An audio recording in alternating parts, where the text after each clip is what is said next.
Thing took a dark turn. This manager constantly screamed at the staff, even threatening to get physical with those working overtime. The entire kitchen was filled with fear. How many hours do you have right now? So if you go on overtime, I can take you outside and beat you up, right? So if you go on overtime, I can take you outside and beat you up, right? When a manager threatened to get physical with employees, the undercover CEO shut the restaurant down on the spot. This episode is remembered as one of the most explosive in the show's history. The central figure was Rick Silva, CEO of the Checkers fast food chain, the son of Cuban immigrants. As a child, racial slurs were spray painted on his family's home. Spick is a slang for Hispanic. It's a racial slur. There were these older kids that were bullies, and they would push me off my bike. My mother saw this and said to me, "Don't ever let anybody treat you with disrespect." And so I picked the fight with the kid who pushed me off my bike. I lost the fight. But once I stood up for myself, these kids never bothered me again. His mother told him to never let anyone disrespect him.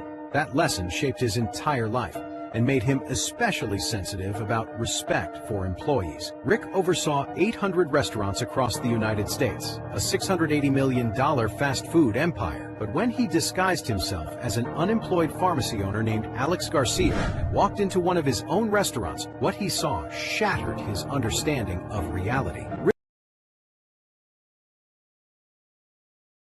Is this true? 9 out of 10 African children die every minute? Africa's hard on kids. What with the hot sun and giant leeches and no speed limits? Suppose you want some cash. Oh, no. The first rule of scamming money out of people is to look like you aren't looking for money. We're not asking for money. But if you have trouble sleeping tonight, you can just send a check to the address on the back. The second rule of scamming was not to tell Randy it was a scam, because there's no better salesman than someone who believes he's telling the truth. All they're eating is air, and the orphans' bellies are really big, but it turns out they're totally empty. And all they're asking for is a cup of coffee a day. Oh my God, 9 more just died. Open your eyes, people, take a pamphlet. We handed out 100 pamphlets and even went down and got a PO box so the address would look more official. Most people saw it through our scam, but we did get one bite. Ka-ching! It worked! Some guy in Nathanville sent us a $100 check for the orphans. Sweet! Why are you getting the money for the African orphans? Randy, maybe it's time to tell.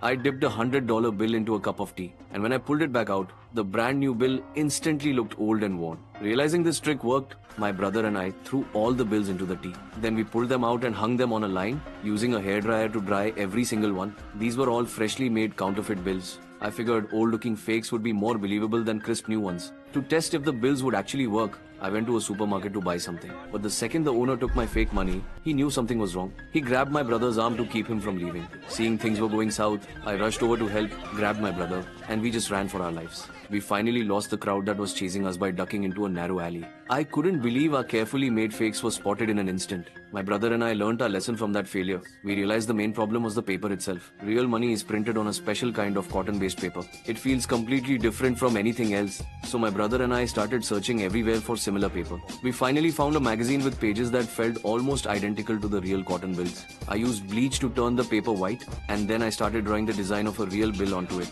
After some careful carving and drawing, I heated and polished the template. And just like that, I had made my own printing plate. Next, I pressed the plate onto the paper, and one by one, the fake bills were born. I took one of the newly printed fakes to the store. To make sure we could get away, my brother even grabbed my arm from behind, ready to pull me out of there. When I handed the fake bill to the owner, it actually worked. He took the money. Next, I contacted a guy who buys counterfeit bills, ready to trade my fakes for real cash.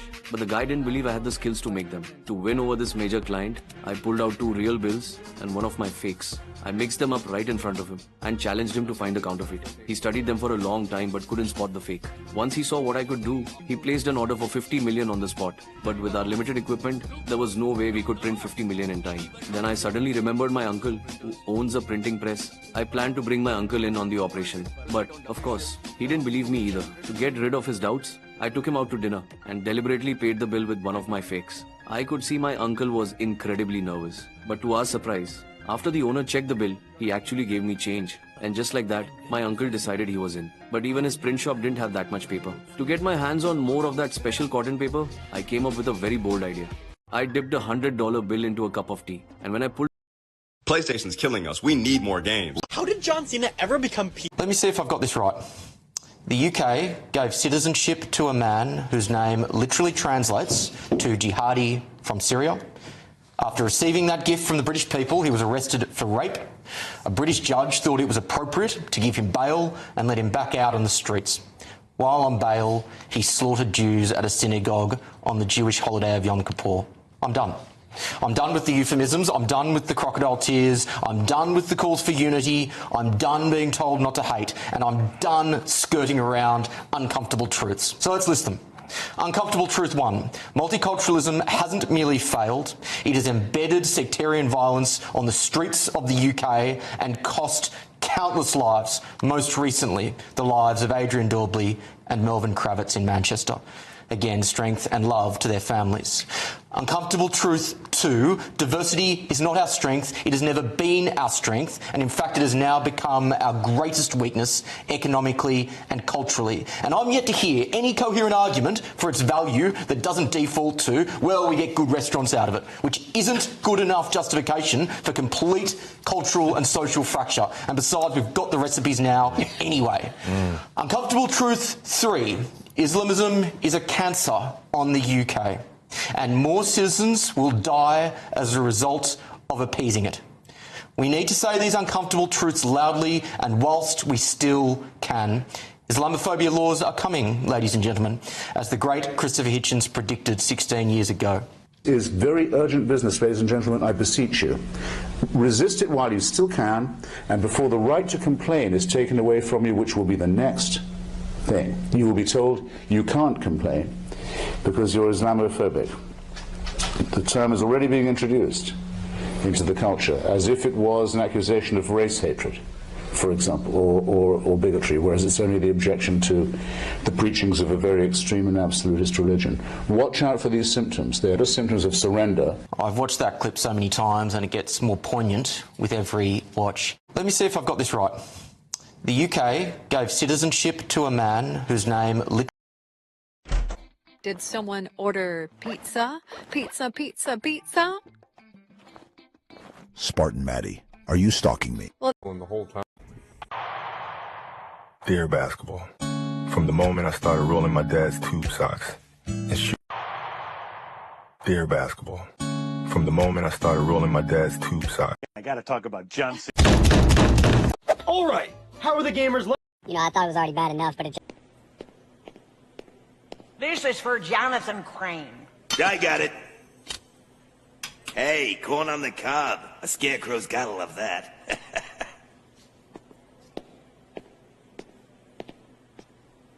Now, I'm a substitute teacher, so I go around to a whole bunch of different schools. I go around to all grade levels, pre-K through high school. And so initially I thought, well, the Spanish-speaking students don't speak English, so that's why they're so quiet.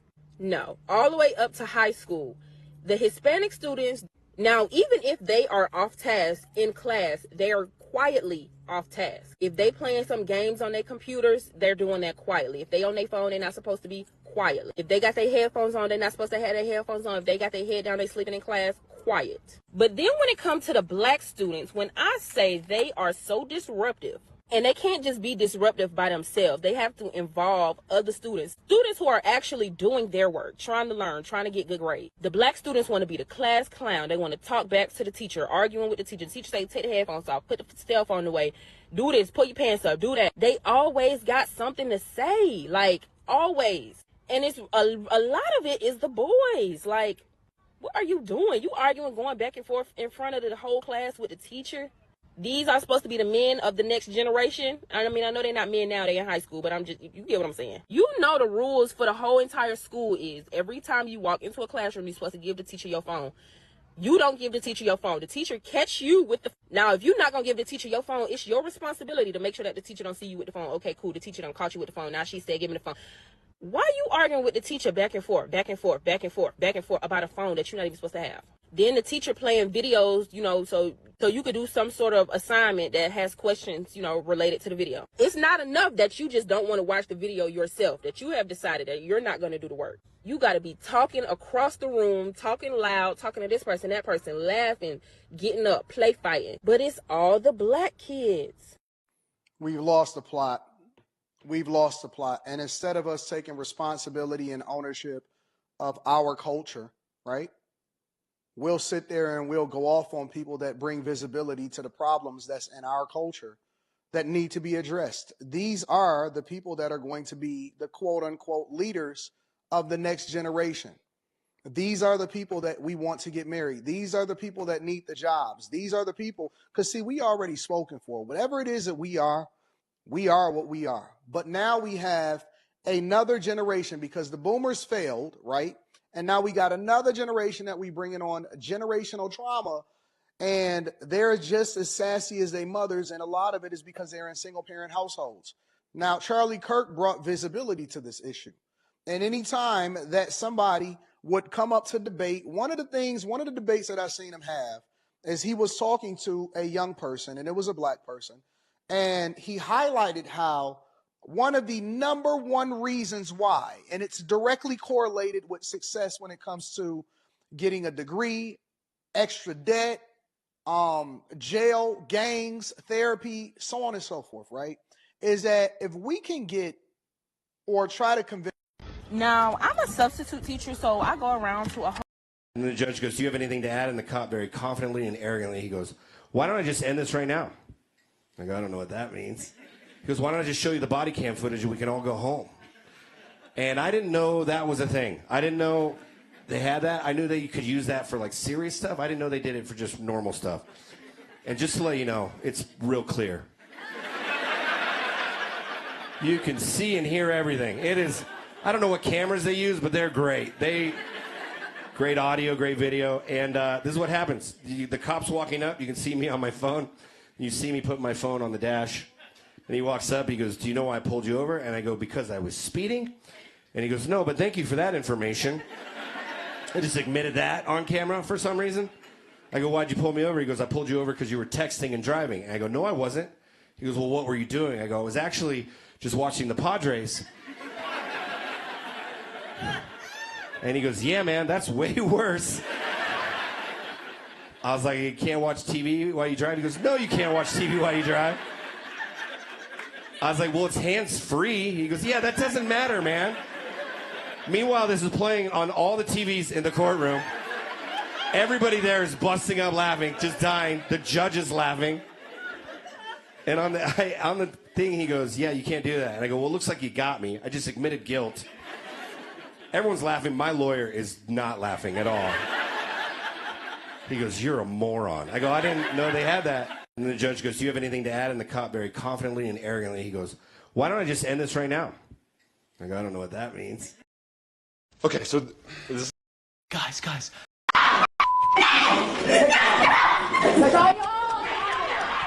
A homeowner shot and killed 3 teenage burglars who broke into the house. Now the parents of the victims are bringing charges against the homeowner, demanding that he be arrested. According to the police investigation, the 3 individuals were 16-year-old Isaiah Reed, 15-year-old Jaime Hernandez, and their 16-year-old accomplice. At the time of the incident, the 3 were wearing masks and carrying guns, attempting to forcibly break into a homeowner's house at 4 a.m. in the dead of night. Although a sign at the homeowner's doorstep stated, "Violators may be shot," the homeowner quickly took countermeasures to protect himself. All 3 were hit. One of them died on the spot, and the other 2 died in the hospital due to severe injuries. After the incident, the parents of the 3 teenagers demanded that the homeowner be sued, claiming that he had taken the lives of their sons. They believed that the homeowner's retaliatory actions were inappropriate and requested the judge to arrest him. However, several witnesses confirmed that it was the suspect who fired the first shot at the homeowner, and the homeowner responded in self-defense. The police also reached the conclusion, based on the self-defense laws of Georgia and the Stand Your Ground Act, that the homeowner's actions were within the bounds of legitimate self-defense. There's a whole new world coming, and I'm going to tell you a little bit about it. This is a new thing that is coming down the pipe today, which is that the SEC is moving to allow stocks to trade like cryptocurrencies. So I'm going to tell you a little bit about why this is so important and what's happening to the global order because of crypto now. So about 4 months ago, the United States passed the Genius Act. And the Genius Act is a revolution in stablecoins. And I'm going to help you with some of this lingo, okay? Because I think you got to know about this if you want to know where the world is going. So, all right, a stablecoin is when you have a piece of crypto, basically, that is tied to a currency like the US dollar. Now, the Genius Act, what it did is it enabled US organizations to issue stablecoins legally. The reason that's important is that you have to buy a bunch of US treasuries in order to issue stablecoins. And so by doing this, the US is the only nation in the world that has a formal process in place that has a path between its own treasuries and a stablecoin. Now, why is that important? Because treasuries are the way that our government borrows. So like when we need to borrow money to pay for all the different things that our government does, and we have a lot of debt right now, we go and we try to sell treasuries. Well, so by creating a world where you have a lot of stable coins that are tied to US dollars out there, there is a huge additional demand for treasuries. So the Genius Act was a play to help the US dollar become the reserve currency for the future. And it's a totally different vision of it than any other country in the world, really. And then so you can think about why this is so revolutionary is because it starts to move towards people being able to use US dollar type of trade around the world without having to access things like MasterCard or Visa or the SWIFT system. And so like, you don't know what the SWIFT system is maybe, but like when you have a cousin in Germany who sends you money, ultimately that is using the SWIFT system. Our current banking system uses the SWIFT system to facilitate international transactions. But with cryptocurrencies and with stable coins, you can just do that on the blockchain. Your cousin just sends you some stable coins on the blockchain, and then you can convert that into money wherever you are.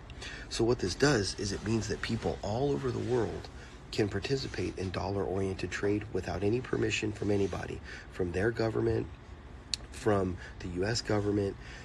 And being real about it, this does mean that bad actors can also access these global financial networks much more easily, and they do. So that's the downside. Now let's move on to this.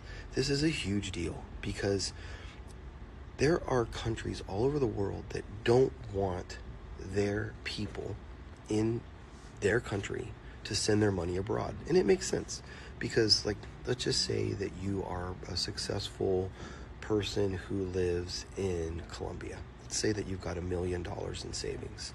So you're looking out at all these companies in America going bananas, Google, Nvidia, all this stuff. And you're thinking, man, these people are making a lot of money owning Google stock, Nvidia stock, all that kind of stuff. I want to own those stocks. Well, Colombia doesn't really want you to put your $1 million there because Colombia would rather that you put your $1 million in Colombian stuff, in a Colombian bank or in a Colombian company, right? So as you have more and more money in any of these countries, there are typically more and more regulations on you being able to get that money out of the country. This goes for almost every country in the world. They call them capital controls. So why is this a big deal? Because now you don't have to have any permission from any government or regulatory framework to go and buy a stock once this starts happening. And from what I understand, this is going to happen really quickly. Like, here's just a little case study. So again, you're this successful businessman or businesswoman in Colombia. You've got this $1 million. And before, you'd have to go and sign up on some website in probably Colombia and then try to request that you have permission to trade. It would take a really long time. It's difficult to move your money in and out of the system. Maybe there are some restrictions on how much you can put in, all that kind of stuff. With this, you just go to a crypto wallet provider and then you're like, I want to buy $500,000 worth of shares of Nvidia. Boom, it's done.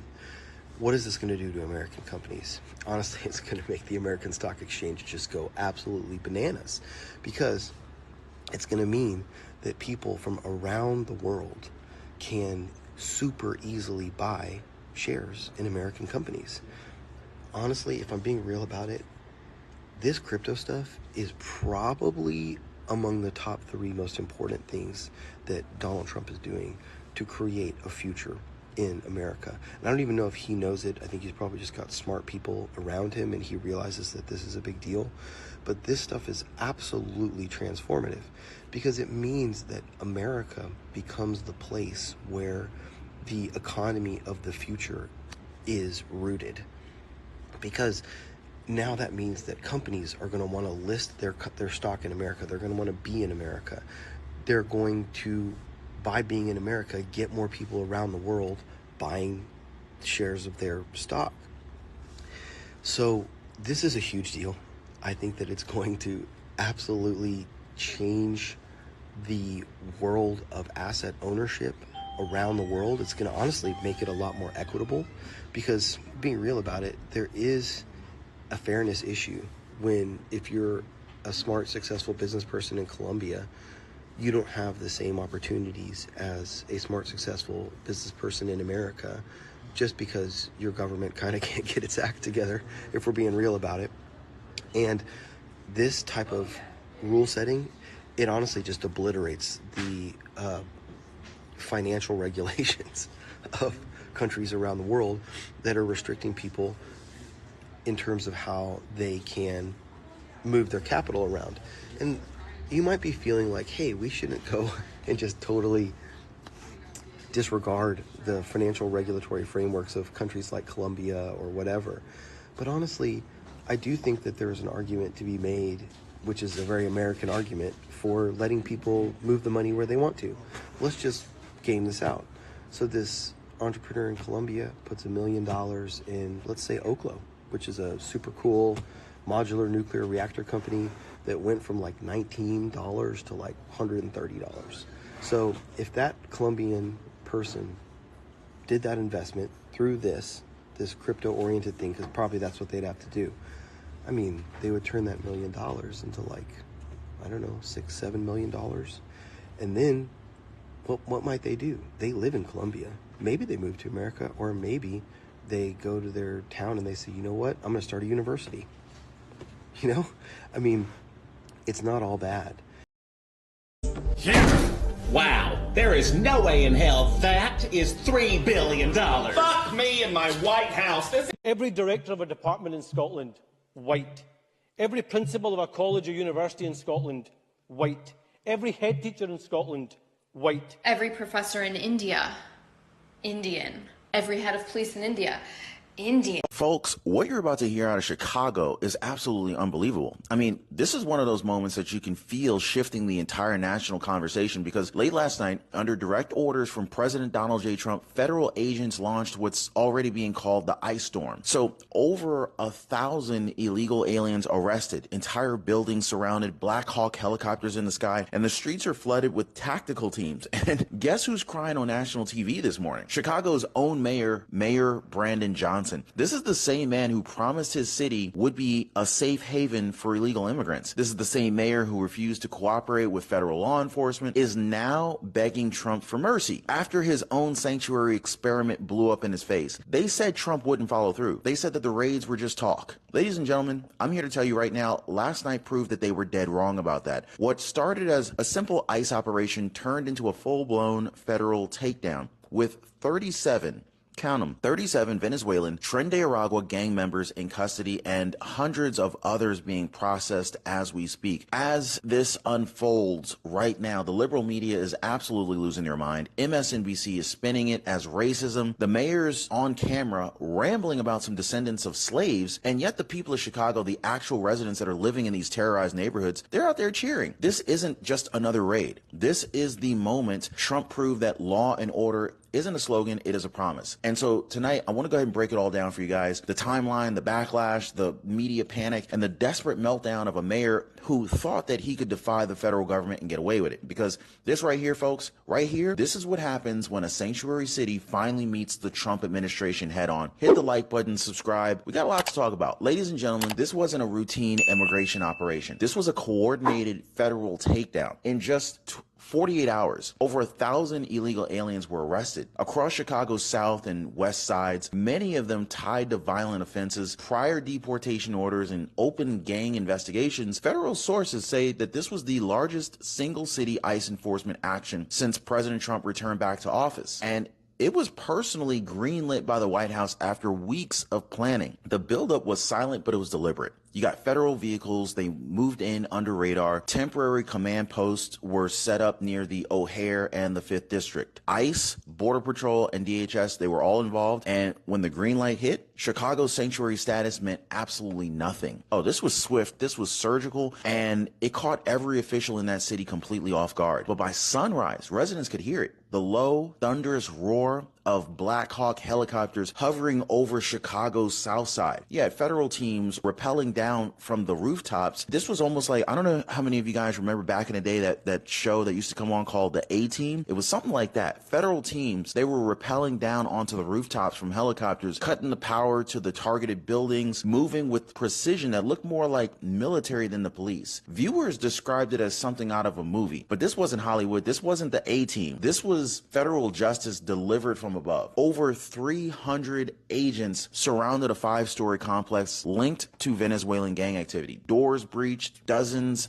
detained within minutes, nearby residents recording the chaos on their cell phones, screaming, praying, cheering, all that was going on. Guys, this footage went viral overnight. Millions of Americans, they saw these helicopters and they said, finally a president willing to use the full weight of federal power to take back American neighborhoods that politicians had surrendered years ago. Now, let's talk about the real reason that this raid shook the country. Because buried inside those 1,000 arrests, they were 37 confirmed members of the Tren de Aragua gang. That's right, guys. Tren de Aragua, the Venezuelan crime syndicate that's been terrorizing communities from New York to Miami. Federal briefings confirm that these weren't asylum seekers or refugees. These were trained, organized, heavily armed gang members who had taken over entire apartment buildings in Chicago's South Side. Residents reported extortion, drug distribution, even kidnappings. Now, for months, Brendan Johnson city officials ignored the warnings. But once the feds moved in, they found weapons, they found cash, gang insignia tied directly to South American crime networks operating inside of U.S. borders. Now, this wasn't immigration enforcement. It was domestic counterterrorism on American soil. And while those raids were happening, Chicago's mayor wasn't protecting his people, he was protecting his politics. Within hours, folks, what you're about to hear out of Chicago is...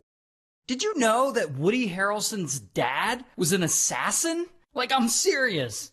So we all know Woody Harrelson, famous actor, movie star. He was in Hunger Games, Zombieland, Cheers, a bunch of stuff. You know Woody Harrelson. The guy's been famous forever. Well, his dad is this guy, Charles. And Charles is about 22 years old when this story starts, living in Texas, and bro is kind of a turd. He's addicted to gambling and he works odd jobs, but that doesn't really work out, and so he turns to a life of crime and he gets busted for armed robbery. Here's his mugshot.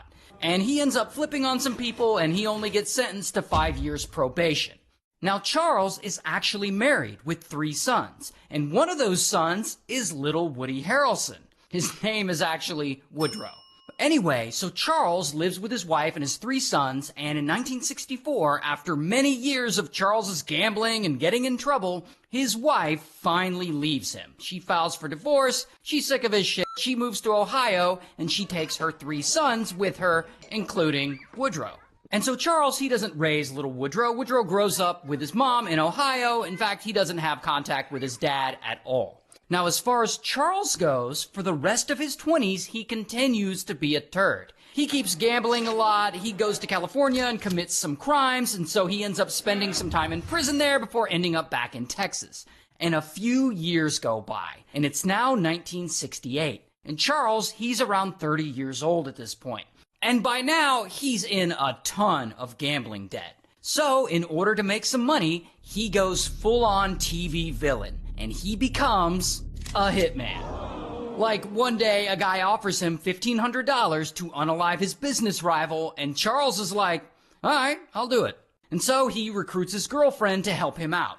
And she somehow lures the target to a local bar in town, and Charles is there waiting for him. And when Charles sees them, boom, he pulls a gun on the guy. Then he forces him into the back of his car.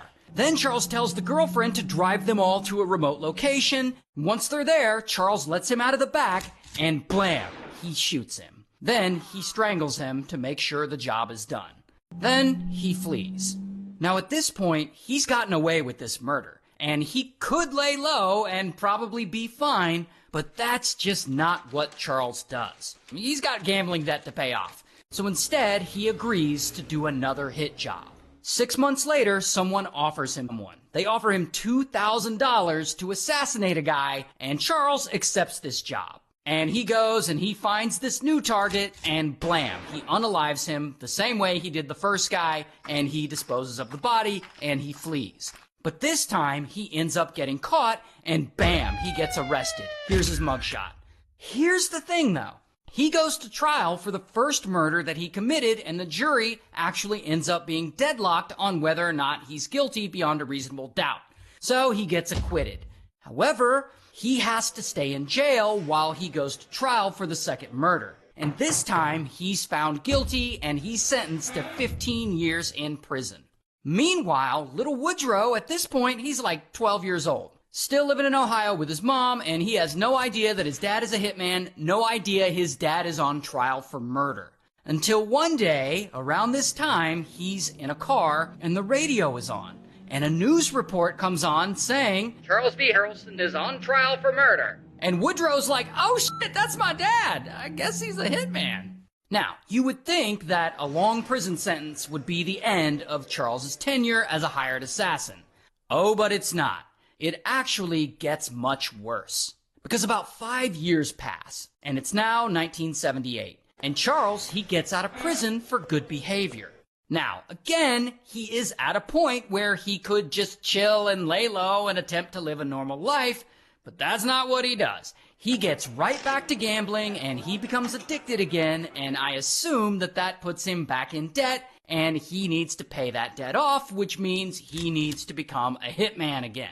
And about a year later, in 1979, he gets contacted by a drug kingpin named Jimmy. And Jimmy, he had recently gotten arrested for drug trafficking, and he's about to go to trial, and if he gets convicted in this trial, he's looking at a really long prison sentence. Not only that, but the federal judge presiding over his trial is this guy, a judge they call Maximum John. And they call him that because he's known to hand out maximum sentences for drug offenses. So things are really not looking good for Jimmy. And so Jimmy ends up hitting up Charles, and he asks him to assassinate Judge Maximum John. And he offers to pay him $250,000. And Charles hears this plan, and he's just like, all right. Now, Charles, he can't buy his own gun. I assume that's because he's a convicted felon. So he has his current wife buy a rifle for him. Then the big day comes, the morning of Jimmy's trial. Charles, he goes to Maximum John's home, and he flattens a tire on his car. Then later, I guess the judge comes outside to check on the flat, and Charles, who's watching from a distance like a sniper, he aims that rifle at the judge, and blam! He shoots Maximum John, and he takes him out. Now, Maximum John, he's a federal judge, so him getting assassinated is a huge deal. And local, state, and federal law enforcement, they launch this massive investigation. They put so much resources into it, it becomes one of the most expensive federal investigations of this time. So around 9 months later, bam, Charles gets arrested. But not for unaliving the judge, he gets arrested on firearms charges. So he goes to jail, and he gets out on bail, and when it comes time for him to go to court, he doesn't show up, and he flees, and he goes on the run. And 7 months go by, and it's 1980 now, and he's driving along one day, and apparently Charles is super high.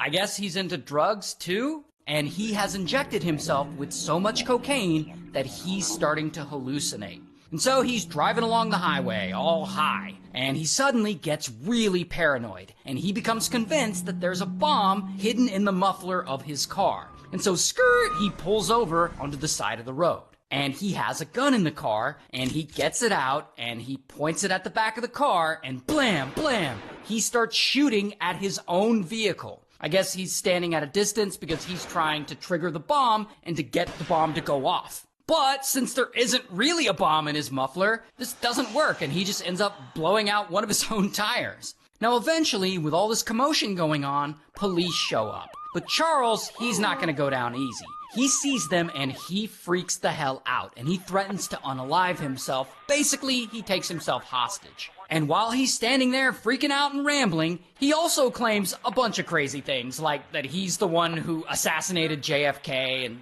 stuff like that. And this crazy standoff goes on for 6 hours, before finally, bam, police are able to arrest him. And I don't have a mugshot, but here is a picture of him in custody.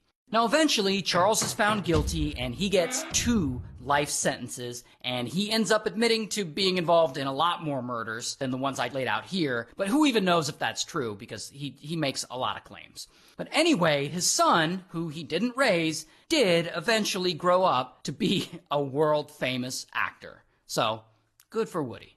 Did you know that Woody Harrelson's dad stuck the woman's butt outside the window, then hurriedly left? A boy passing by saw the woman's pants.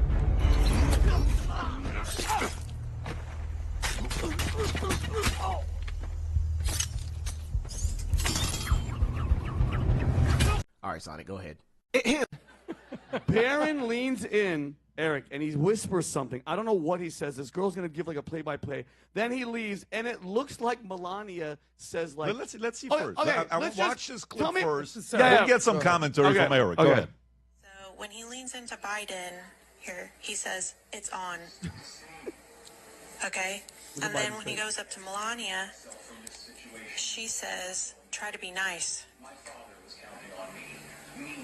See? Look at And he the says, look, okay. folks. Look at this Look at the look. But she doesn't really know what he had said to him. And then he turns back and looks back at Biden.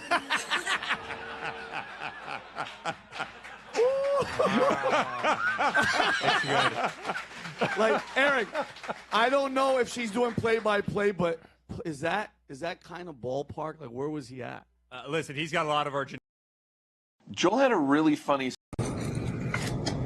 I'm a federal informant, a federal agent. This man is under a criminal RICO case. And right now, your presence in his room alone is going against jurisdiction. Swearing he doesn't need warrants. But under the 4th Amendment and HIPAA, privacy isn't optional. It's the law. What he doesn't know? The man blocking him is federal, and this power play is about to explode. See what happens next. An act for your buddy or your homeboy or your cousin or what. But I have a John Doe, and it's him that matches my bolo. My bolo is for a guy that I know it's him, but right now officially he's just a John Doe. That gives me full jurisdiction, even though I know who he is, to take him down and get him investigated. And once we investigate him, I know who he is, and he's going away for a long time. So step aside, because I don't know why you're even here. He's the guy I'm taking. He fits the description. I have a bolo. It's totally already taken care of. I don't need warrants. I don't need nothing. He's in the hospital, and I'm taking him with me. First off, officer, you need to lower your voice. Second off, your presence needs to leave this room completely. I have a bolo.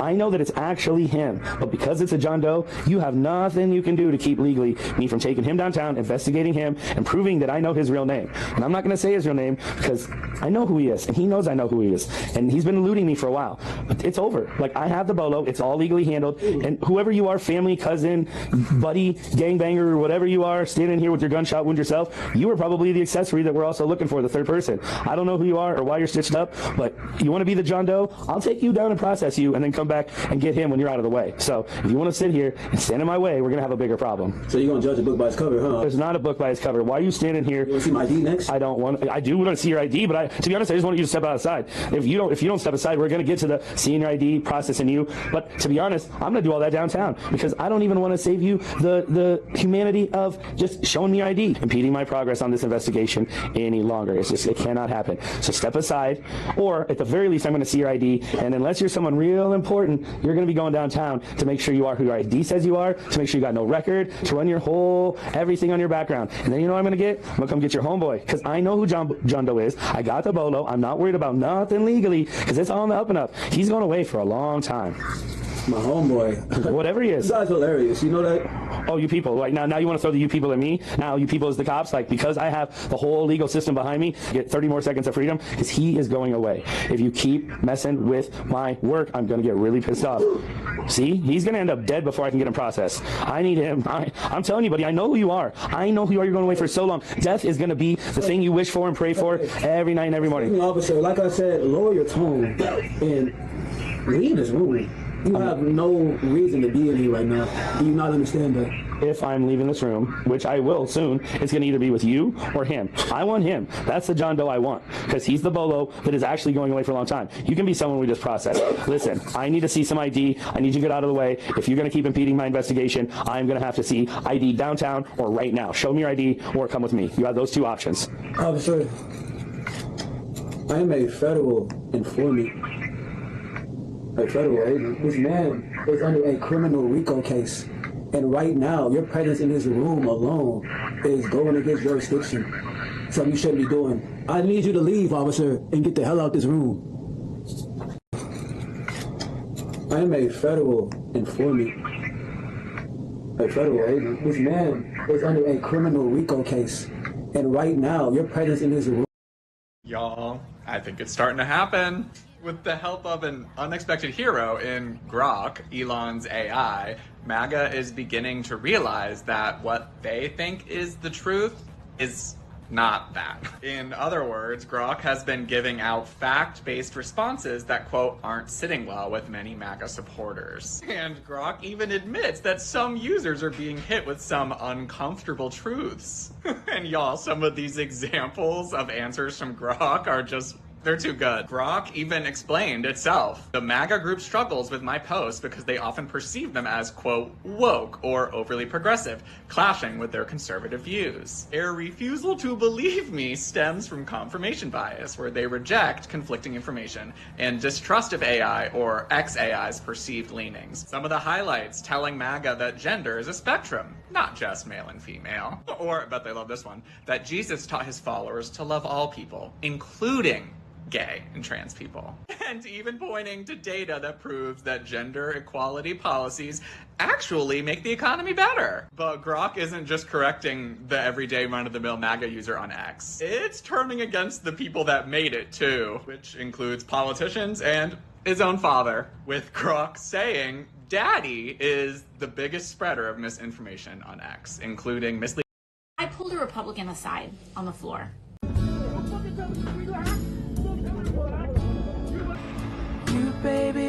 This is the largest coincidence in history. See if your history teacher can explain this. Abraham Lincoln was elected to Congress. I have to say, I am struck by the degree of the cognitive dissonance that I hear on the other side. It really is. I mean, I'm used to sort of the political debates and arguing in court and all those sorts of things. But to hear the other side of the dais talk about weaponization is truly shocking, given what we know now. And I thought what I might do is just tell a story, and these are 100% facts. Hillary Clinton, concerned about her email scandal, works with a Soros organization to cook up this Russiagate nonsense. They feed it to the intelligence agencies, and they spy, under Barack Obama's presidency, they spy on the political opponent, the Republican, running against Hillary Clinton. He gets elected.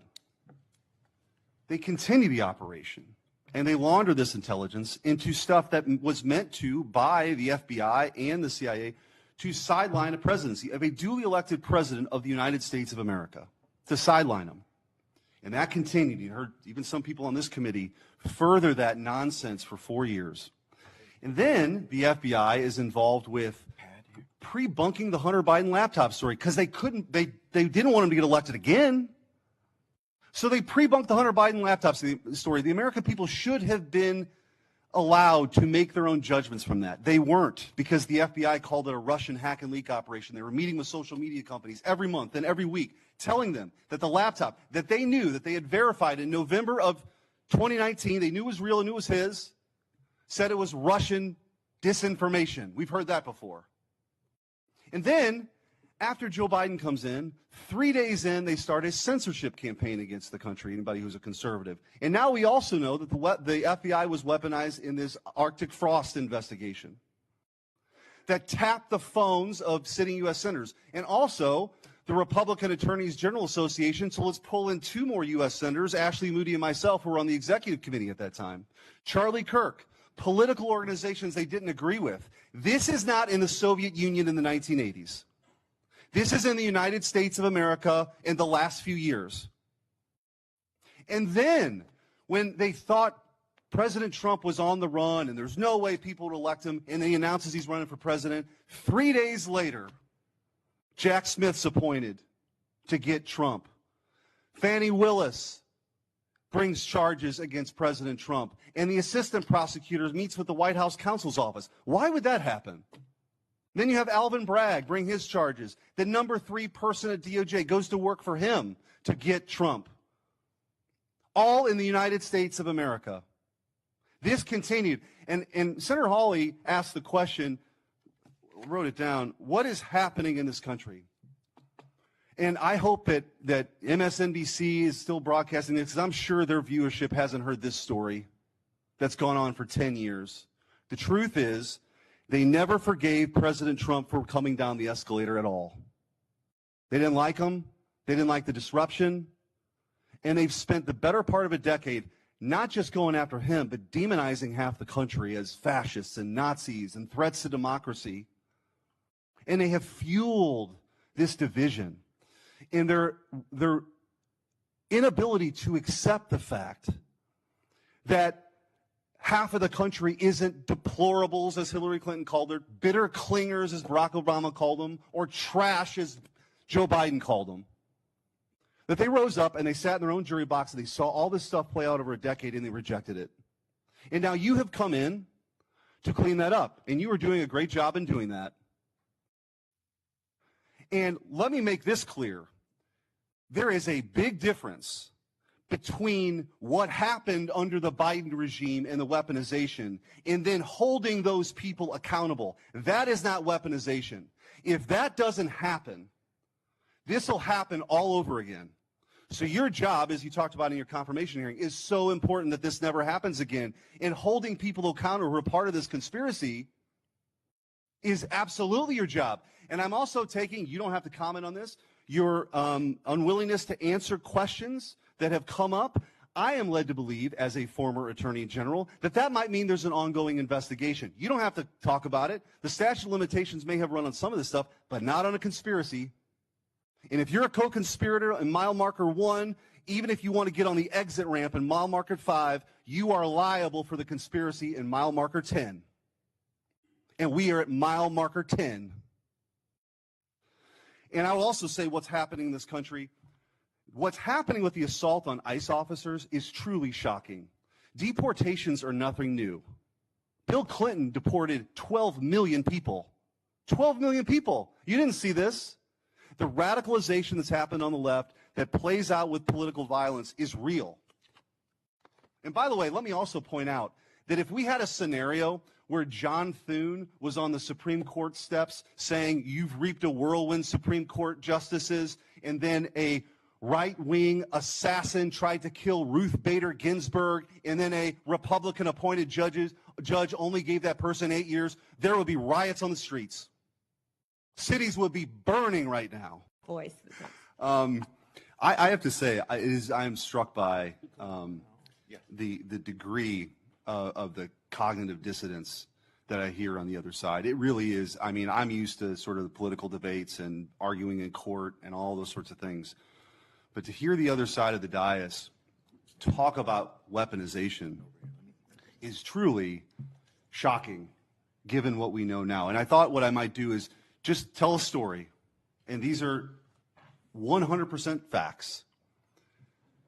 Hillary Clinton, concerned about her email scandal, works with a Soros organization to cook up this Russiagate nonsense.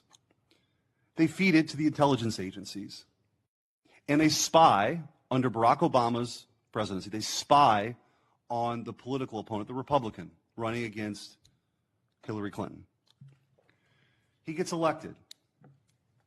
They continue the operation, and they launder this intelligence into stuff that was meant to, by the FBI and the CIA, to sideline a presidency of a duly elected president of the United States of America, to sideline him. And that continued. You heard even some people on this committee further that nonsense for 4 years. And then the FBI is involved with pre-bunking the Hunter Biden laptop story because they didn't want him to get elected again. So they pre-bunked the Hunter Biden laptop story. The American people should have. Yo, W-Stream. Each of these marbles that roll down is worth $4,000. If a player clears the game, they can win every single marble in the machine. And with one layer holding 100 million marbles, 13 layers mean a staggering $1.3 billion. The game itself is deceptively simple. Players exchange money for marbles, which then roll through a dense grid of deflector rods before dropping into a spinning disc with holes. If a marble passes through all the red holes, the player walks away with $1.3 billion. Yet, despite its apparent simplicity, many players lose everything, ending up enslaved for life, because this seemingly straightforward machine is rigged with hidden mechanisms. Without hesitation, I sat down at the machine, staking everything on this one shot, and exchanged $10 million worth of marbles. To everyone's shock, the marbles sailed effortlessly through the deflector rods, leaving the staff dumbfounded. This defied all logic, as the machine had 3 preset templates, and today's was the hardest, designed to make it nearly impossible for marbles to get through. The manager immediately halted the game, accusing me of sneaking in earlier to swap the marbles for smaller ones. Before we could react, my ex-girlfriend suddenly appeared, holding a voice recorder. Turns out, she'd been bribed by the casino. Our pre-game conversations had all been secretly recorded. The manager then pulled marbles from the machine, trying to frame me for cheating and condemn me to lifelong slavery. But to his utter disbelief, every marble met the standards. Both he and my ex were dumbfounded. The truth is, I never trusted her. Our plans were all decoys. The reason the marble could smoothly pass through the adjustment rod is actually because I secretly replaced the rod in the machine with a larger one. The manager raged, but there was nothing he could do. However, winning $1.3 billion was never meant to be easy. Because the next level is tilted rotating disc. Not only the disc, but the entire machine, and even the surrounding floor are deliberately slanted. Each of these marbles that roll down is worth $4,000. If a player clears the game, they can win every single marble in the machine. And what you listening to? Folks, what you're about to hear out of Chicago is absolutely unbelievable. I mean, this is one of those moments that you can feel shifting the entire national conversation, because late last night, under direct orders from President Donald J. Trump, federal agents launched what's already being called the ice storm. So over 1,000 illegal... Call police, open the door. Huh? Call police, open the door. Huh?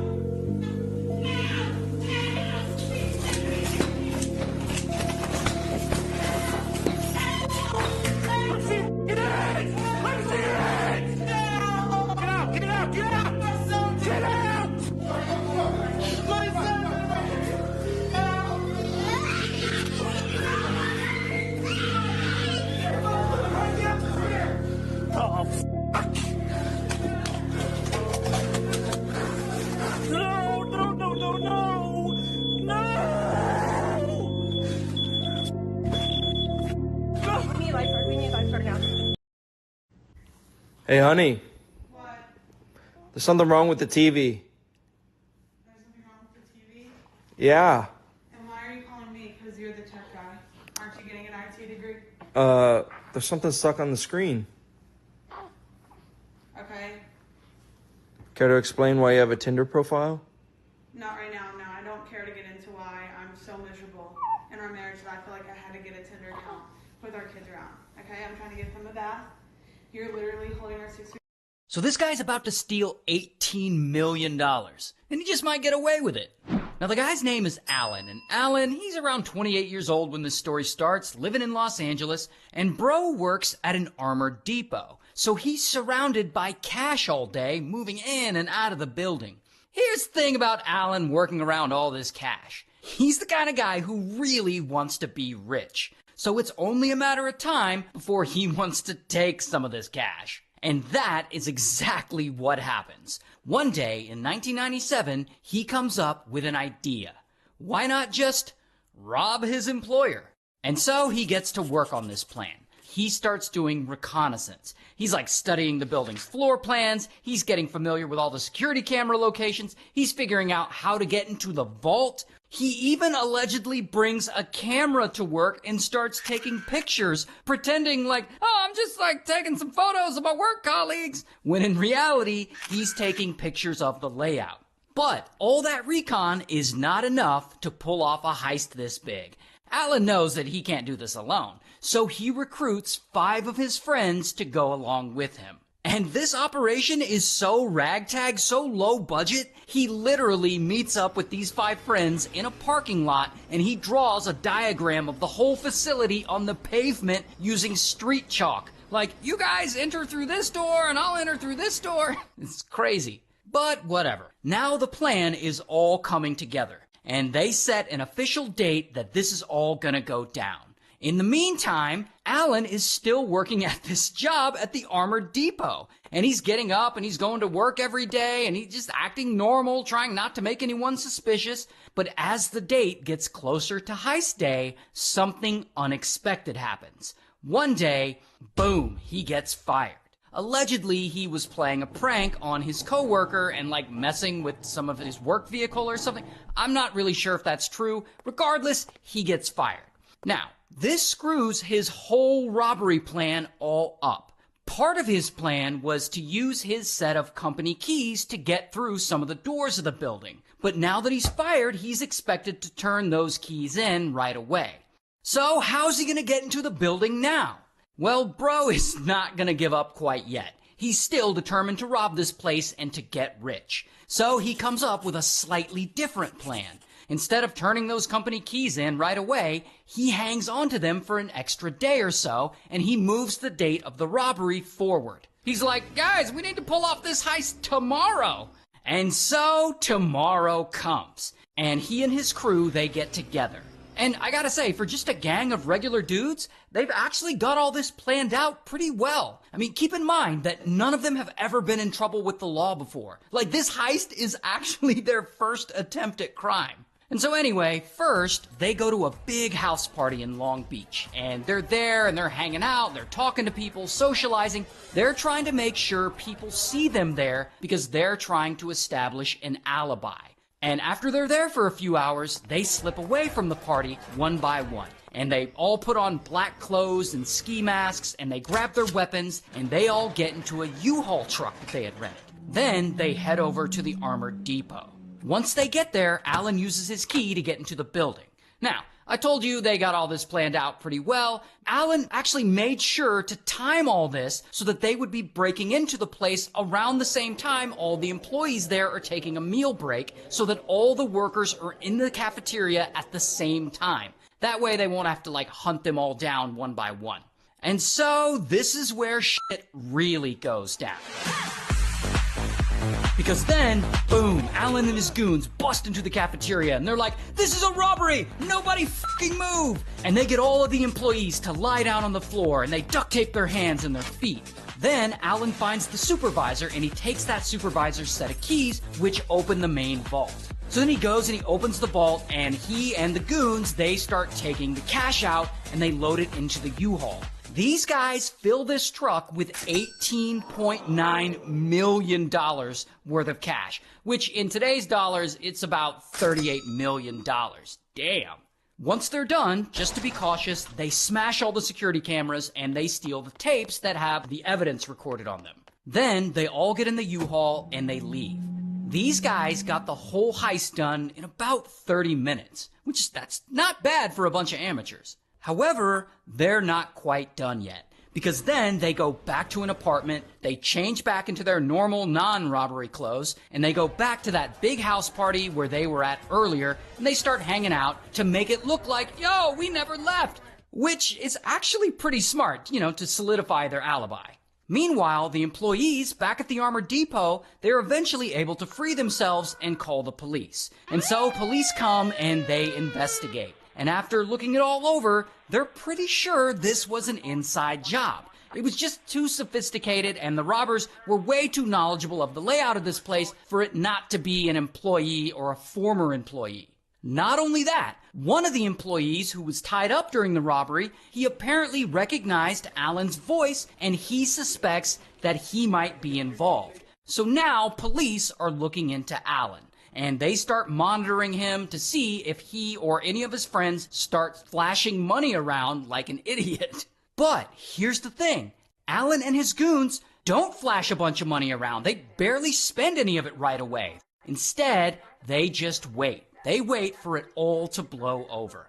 And 6 months go by, and now they finally feel like it's safe to start spending and laundering the $18.9 million they got. And like some of them are buying homes at foreclosures and then renting them out. They're buying cars, but used cars, and they're buying them with cash. They even set up fake companies to run the money through. I'm telling you, for a bunch of amateurs, these guys are actually pretty smart. And it looks like they might even get away with this. Until 2 years go by. And all these guys are still in the clear. And they've each got a cut of their money. And none of them have been arrested. No one is really being investigated at this point because police don't have any real evidence against any of them. But then one of the goons finally screws up. Because one day he's buying some real estate to use in his money laundering scheme, and of course he's paying for it with cash. And so he's there at the real estate office or whatever, and he hands over a bunch of money to the real estate agent. Then he leaves. And so the real estate agent is counting this money, and he gets to one of the stacks of cash, and he sees that it still has the paper wrapper around the middle that says Dunbar Armored on it, which is the name of the armored depot that Alan and his goons robbed. And so this real estate agent calls the police, and he reports it. And so, bam, police go and they arrest the goon.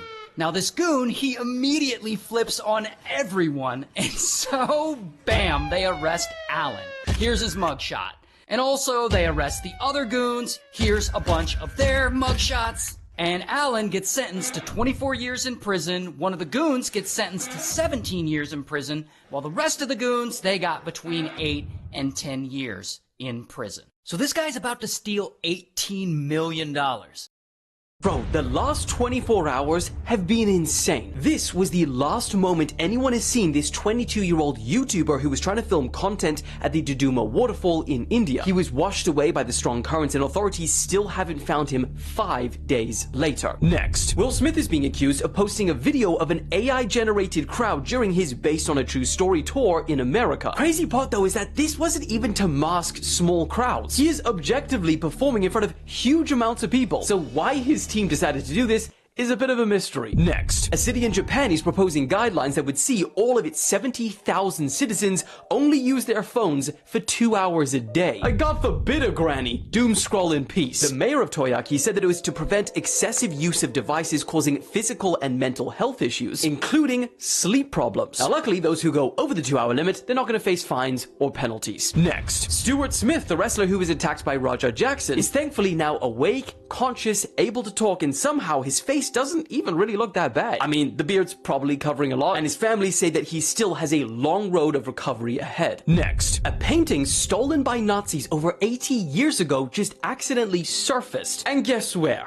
Argentina. Yeah. We know why. And I say accidentally because it was spotted in an ad from a real estate agency. And the house that they were listing allegedly is owned by the daughter of an infamous Nazi. Now, the family of the Jewish art dealer who was originally stolen from is trying to get it back. Next. Oh, and if you do like these news roundups, I post 3 a week on YouTube and they're up to 30 minutes long. Next. Also, the world is worried for this 11-year-old girl from Gaza who is famous for her cooking videos. Because yesterday, she posted this unsettling image on Instagram to her 1.5 million followers with just one one word saying goodbye. And since no one really knows what this means, people have been panicking in the comment section asking if she's okay, what does goodbye really mean, etc. Next, the US Coast Guard just made their biggest drug bust in history, and authorities say that this was enough to fatally overdose the entire population of Florida. It was worth almost $500 million and 34 people were detained as a result. Next, and lastly, bro wasn't capping. The man who spent 21 years building a miniature model of New York City has decided to prove all the haters wrong. For the first time, he has laid out his entire model consisting of 1 million handmade buildings. It's 50 foot long, 30 foot wide, which is just over half an NBA court. 21 years, well bloody spent. Bro, the last 24 hours have been insane. This was the last moment anyone has seen this 22-year-old YouTuber who was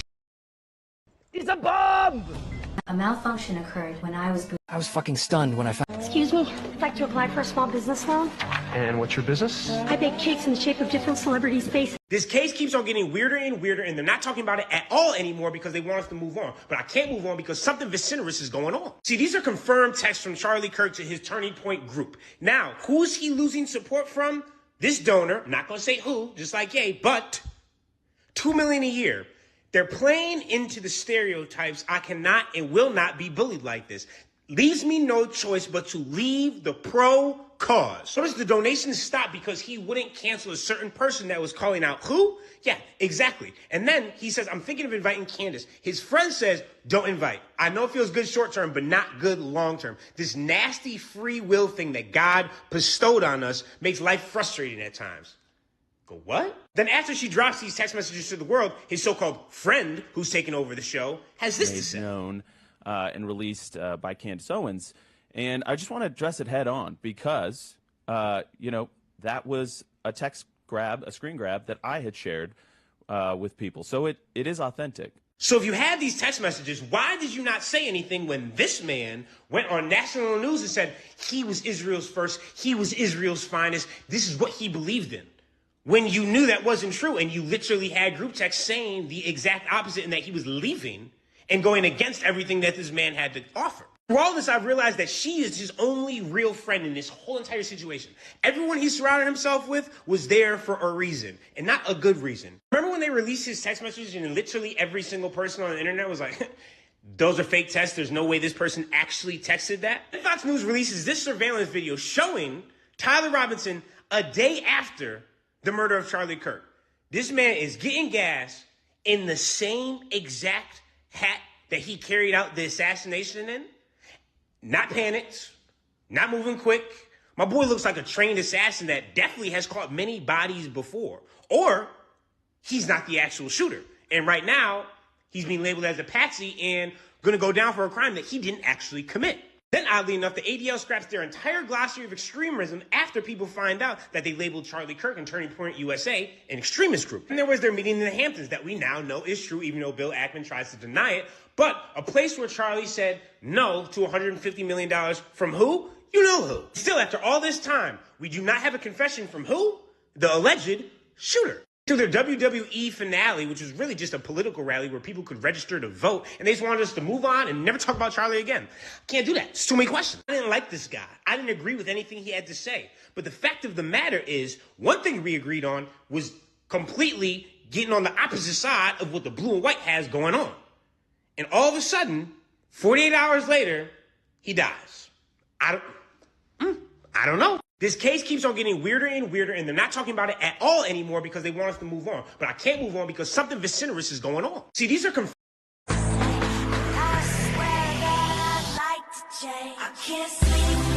Hello, my little father. Look at the evil.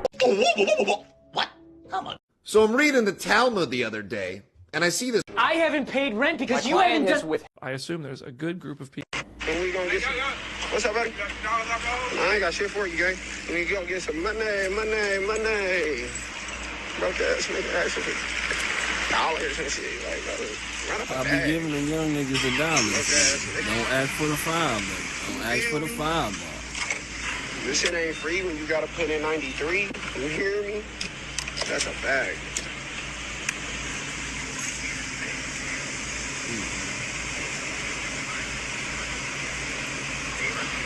I be putting 93 in the Lincoln, man. That shit sure ain't free when you gotta get 9 right? Hold on. Oh yeah, he I on ain't got no bull. change, bro. I ain't got He shit. on bull. Hell yeah, I'm fucked up right now. Yeah. Nah, I'm get yeah. You feel me?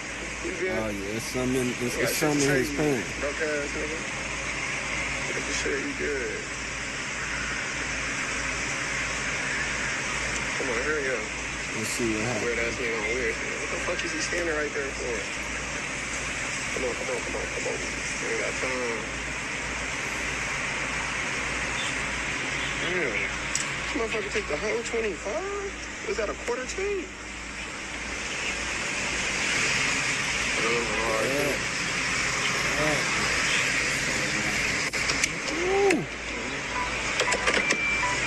If this shit ain't free when you gotta pay 93, oh, he finna you just hear leave? me? Oh no, he ain't finna just leave. This shit ain't free when you gotta Something pay gotta 93. happen to say why you don't disrespect the young nigga. Let that shit mine. Damn, boy, what's up? Oh, there you go. I knew it. You see that Nah, I pipe? ain't got no change, I bro. see I just it. told your ass that. Oh. All right, then, nigga. Oh, okay. All right. You got it. You got it, boy. You got it, boy. Oh. Damn. You got it, boy. Hey. Damn, boy. I swear to God, Kansas City be on bullshit, Man, bro. I be thinking some of these skits like what? I swear to God, bro. I'm about to call fucking guys. When we gonna get some... What's up, buddy?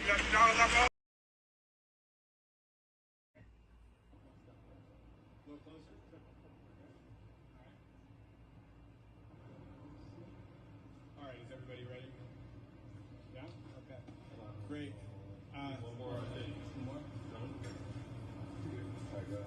Okay. Good afternoon. My name is Angus Lee. I'm proud to represent this gentleman to my right. We just walked out of court where we obtained total victory. Of course, the prosecutor has recognized that this is a no-win scenario for them. They've abandoned ship. This morning at 11 o'clock, we filed a discovery demand on the prosecutor's office, asking for all sorts of information about the communications between the Portland Police Department and Antifa, a domestic terror organization. We are going to get to the bottom one way or another of what is going on. Chicago just declared. You've been back.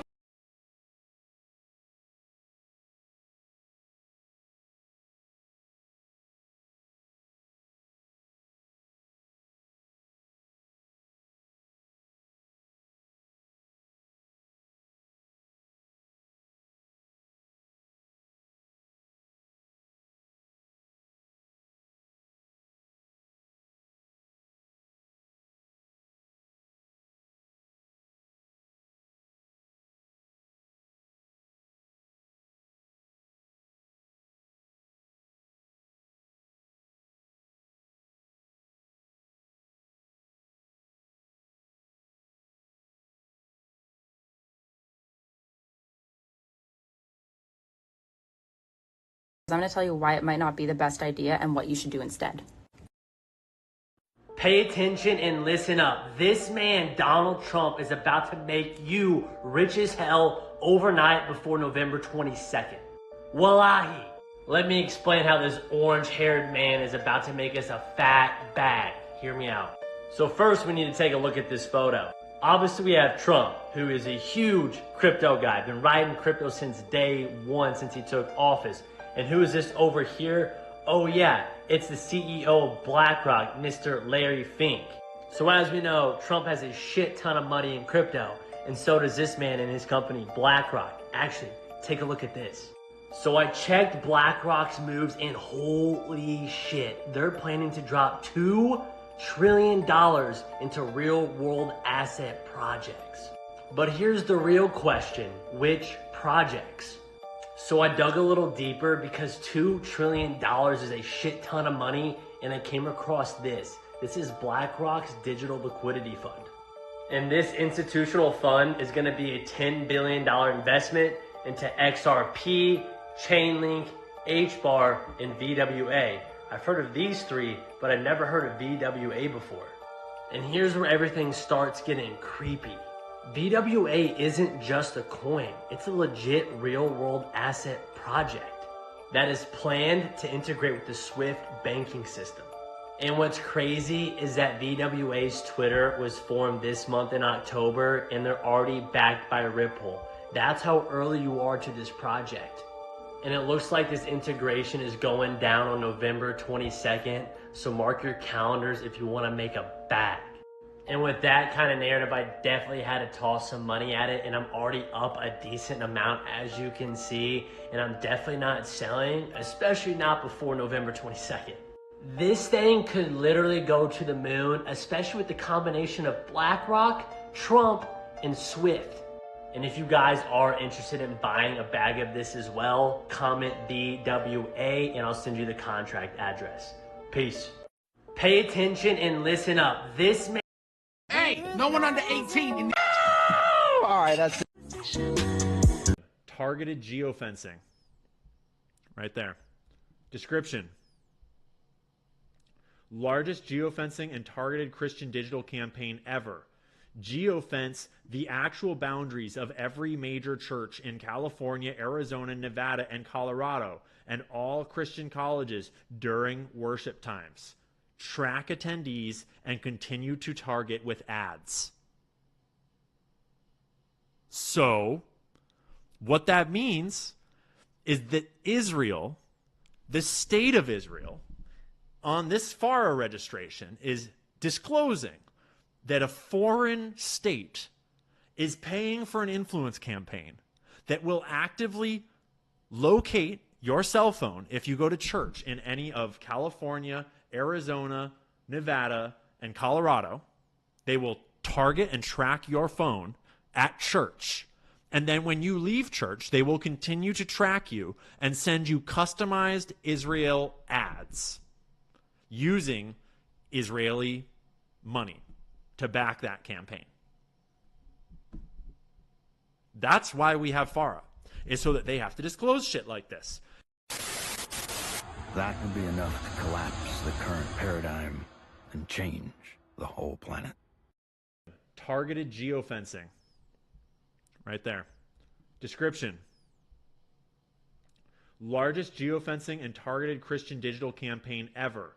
Geofence the actual boundaries of every major church in California, Arizona, Nevada, and Colorado, and all Christian colleges during worship times.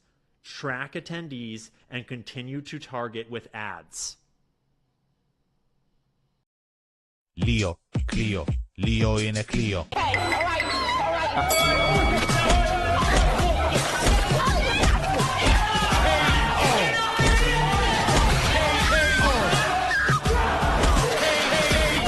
2024, the 23rd of July, Manchester Airport, United Kingdom. 20-year-old student Amar and his brother officer Ahmed arrived to pick up their mother. She reports enduring 8 hours of offensive remarks during the flight from fellow passenger Abdullah Karim, and unexpectedly, they encounter him again inside the terminal. Amar demands an apology on behalf of his mother. Karim refuses. Tensions rise. A confrontation breaks out before relatives intervene. Karim calls for assistance. Within minutes, patrol officers arrive, attempting to detain Amar. His brother Ahmed tries to mediate, but an officer strikes first. The situation spirals into chaos.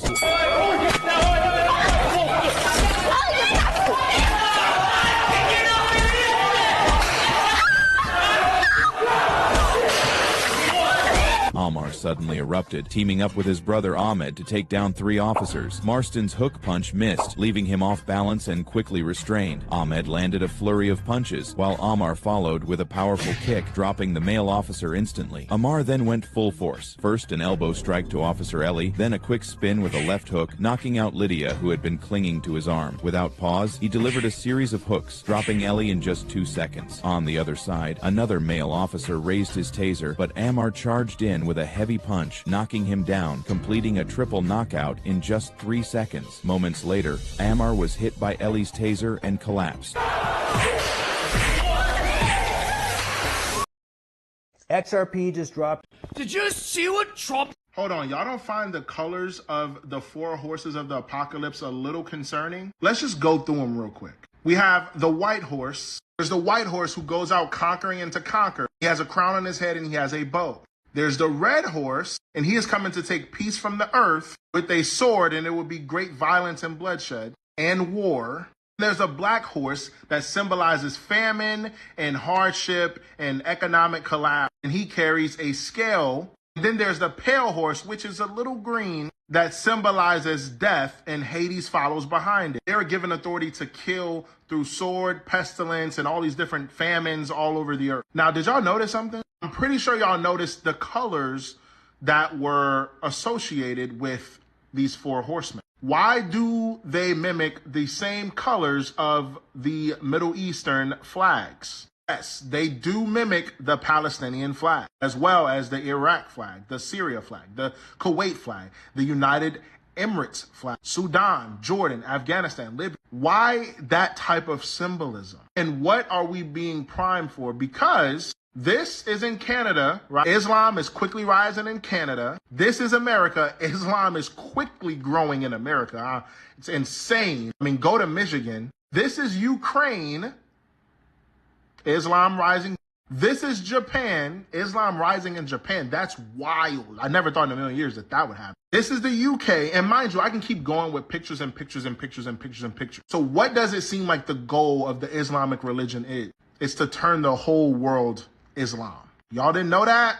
Maybe do some reading, maybe read the Quran, maybe listen to them speak. Their goal, their conquest, white horse, is to go out conquering and to conquer all of the nations of the world. Now, I'll stop it here because honestly, this video probably will get taken down. But the biggest powerhouse in the world gets chants from a lot of these, not all, but a lot of these countries.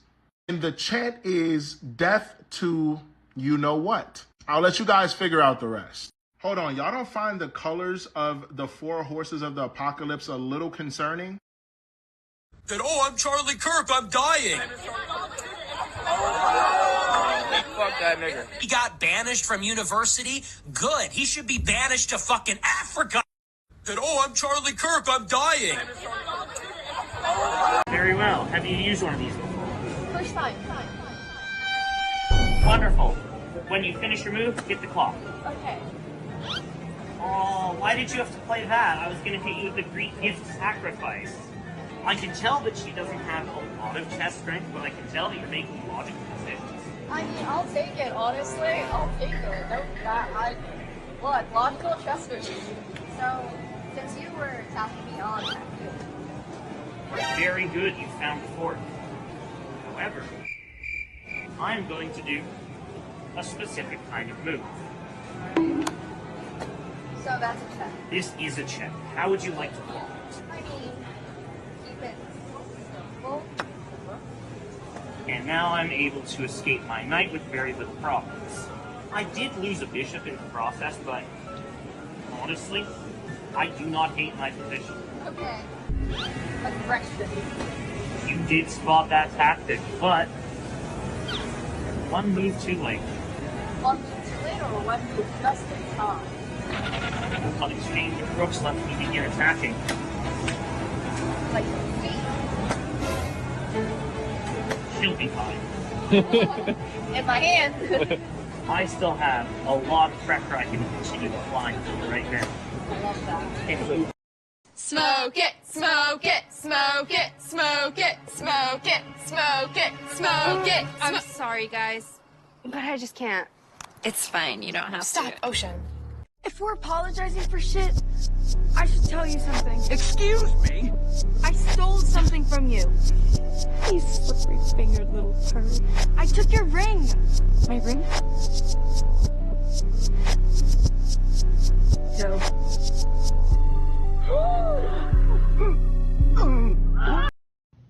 Hi there, welcome back. I'm so glad you could join me today. You're going to need a lot of paint if you're joining us today because we're going to be painting your fat-ass mother, and that bitch is going to take up the whole canvas. Let's get started.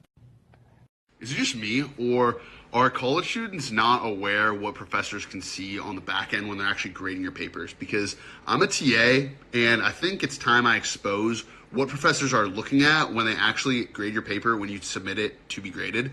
And I think this is going to help for two reasons. One, just to see what they're actually doing, because like I think this should be open.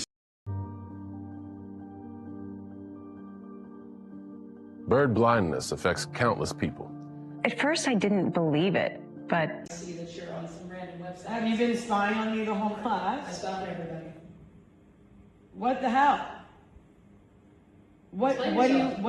Explain what? I'm doing the assignment that you gave us. But you're using AI? I'm using AI, yeah. Is that a problem? I hate reading. It's not cheating. You sure? Yeah, it's a learning tool and a research tool.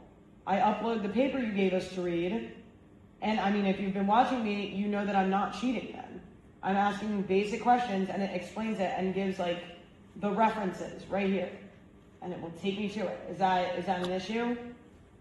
Essentially, it is, because we don't approve of AI in this classroom.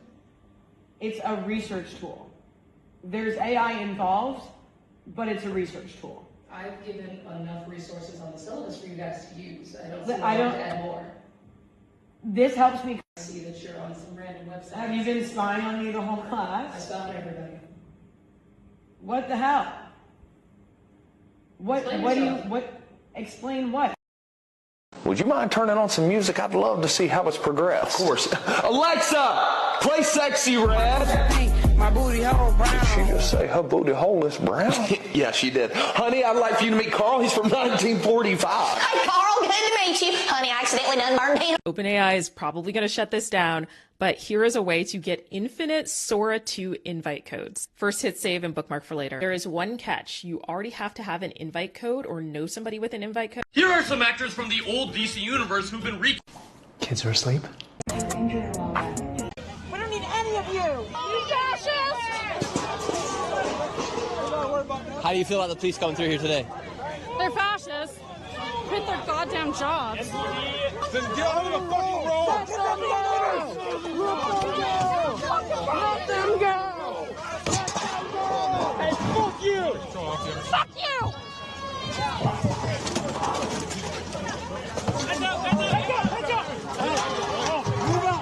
Move on, right now! Hey, back up! So these people are putting up a pretty strong wall here. They're falling out of the field. The police are obviously retaliating. People are pushing back at the police, showing no respect towards the police. People are upset because the ICE did come through here, and they did take some illegal immigrants out of here, of the city. What do you guys say to the police officers today? Get the fuck out! Abolish the police! These are the same streets where the riots did take place in 2020 after the George Floyd incident.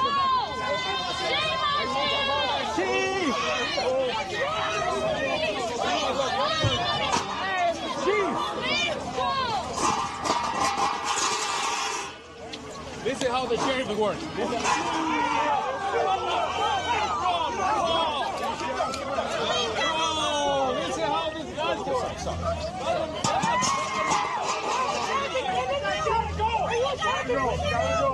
Push it through. Fucking dumb fucker. Push it through. Go back to Oak River, you pieces of shit.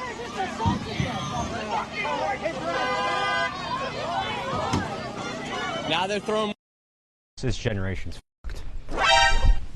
One day, Donna was met. Every financial reset in history starts the same way. The rich stop talking and start moving. And right now, BlackRock, the world's largest asset manager, has quietly positioned over $1.4 trillion, concentrated across just 10 names. And if you connect the dots, it looks more like a blueprint for the next era. Their four biggest holdings are NVIDIA, Microsoft, Apple, and Amazon, which make up more than half of that total. That's comprehensive control over the infrastructure of the new digital economy. NVIDIA builds the chips driving every AI model on the planet. Microsoft owns the cloud those AIs run on. Apple controls the hardware connecting billions of people to the system. And Amazon powers the networks and logistics that keep it all moving. Then you've got Meta and Google, not just tech giants, but gatekeepers of information and attention. They decide what the world sees, what it believes, and how it thinks. Tesla and Broadcom build the hardware and energy that keep the grid alive, and JP Morgan Chase sits at the center of it all, the money flow that stabilizes the system when everything else breaks. Add it up, and you see the pattern. BlackRock isn't chasing trends. They're locking down the foundation of control: tech, data, energy, and finance. That's not just diversification. That's preparation for whatever comes next. If you want more high-value breakdowns like this, all you have to do is hit the follow button and share this video with a friend. Every financial reset in history starts the same way. The rich stop talking and start moving. And right now, BlackRock, the world's largest asset manager, has quietly... And I called the property manager for this area. They told me they don't work over here anymore and hung up in my face. Reporting... And I called the property manager for this area. Oh, I leave quite an impression. 5 feet to be exact. Now, you need to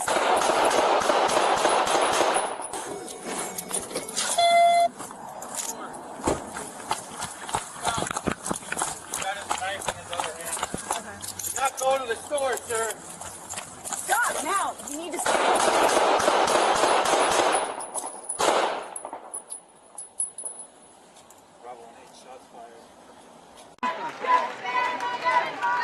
You have to go through No. Did you know an emperor once tricked his own elite guards into their mass execution? In 193 CE, Septimius Severus marched into Rome as the new emperor after winning a brutal civil war. The Praetorian Guard welcomed him with cheers. These elite soldiers had protected emperors for centuries. They also had a darker reputation.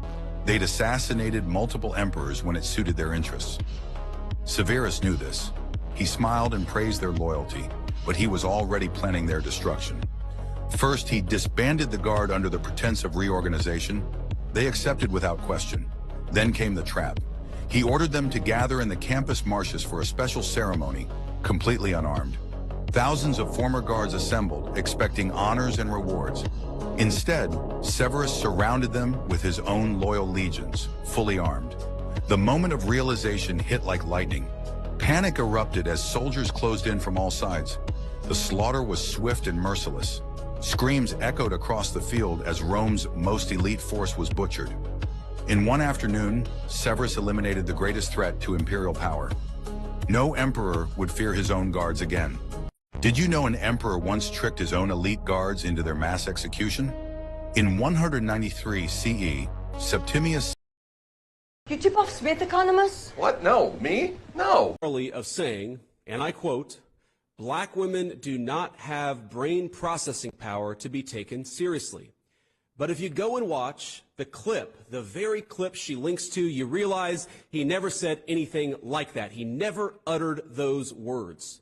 If we would have said that Joy Reid and Michelle Obama and Sheila Jackson Lee and Ketanji Brown Jackson were affirmative action picks, we would have been called the racist. But now they're coming out and they're saying it for us. They're coming out and they're saying, I'm only here because of affirmative action. Yeah, we know. You do not have the brain processing power to otherwise be taken really seriously. You had to go steal a white person's slot to go be taken Summarily of saying, and I quote, "Black women do not have brain processing power to be taken seriously. But if you go and watch the clip, the very clip she links to, you realize he never said anything like that. He never uttered those words." George Zinn had to receive medical treatment following that, little fracas. And he told multiple nurses and doctors that he did it because he was being paid to do it. He said he had not been paid yet, but he was going to receive payment. He didn't know from who. That's interesting. Decoy Boy told medical staff, apparently he was just singing, just telling everybody who would listen that he did it because payment was going to be promised to him if he did do it. What does that tell us? We should definitely dig into George Zinn. We should definitely try to confirm this relatively strong tip that he has connections to the feds, because it would be very interesting if the feds were going to pay George Zinn. I'm not saying they are, but yeah, why wouldn't he know? I mean, make that make sense. Why wouldn't George Zinn know where the payment was coming from? Yeah. Anyways, you guys, we are on the case. I wanted to share that with you. Some other explosive things that we have found out that the feds have not shared, other people that they were questioning that they did not share, people that similarly have been told to be quiet about everything. And let's be clear, They are not asking everyone to be silent because George Zinn had to receive medical treatment following that, little fracas. And he told multiple nurses and doctors that he did it because he was being paid to do it. He said he had not.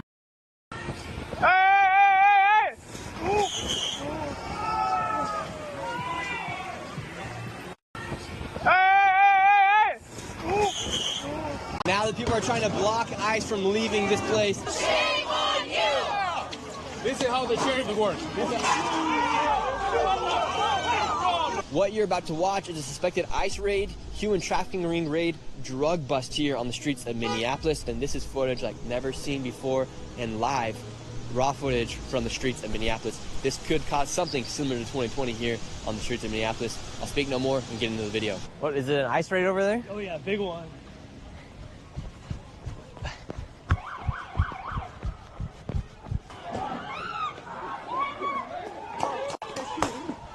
Oh, shoot. I don't know what just happened here. We have an ICE raid. Just broke loose here in Minnesota.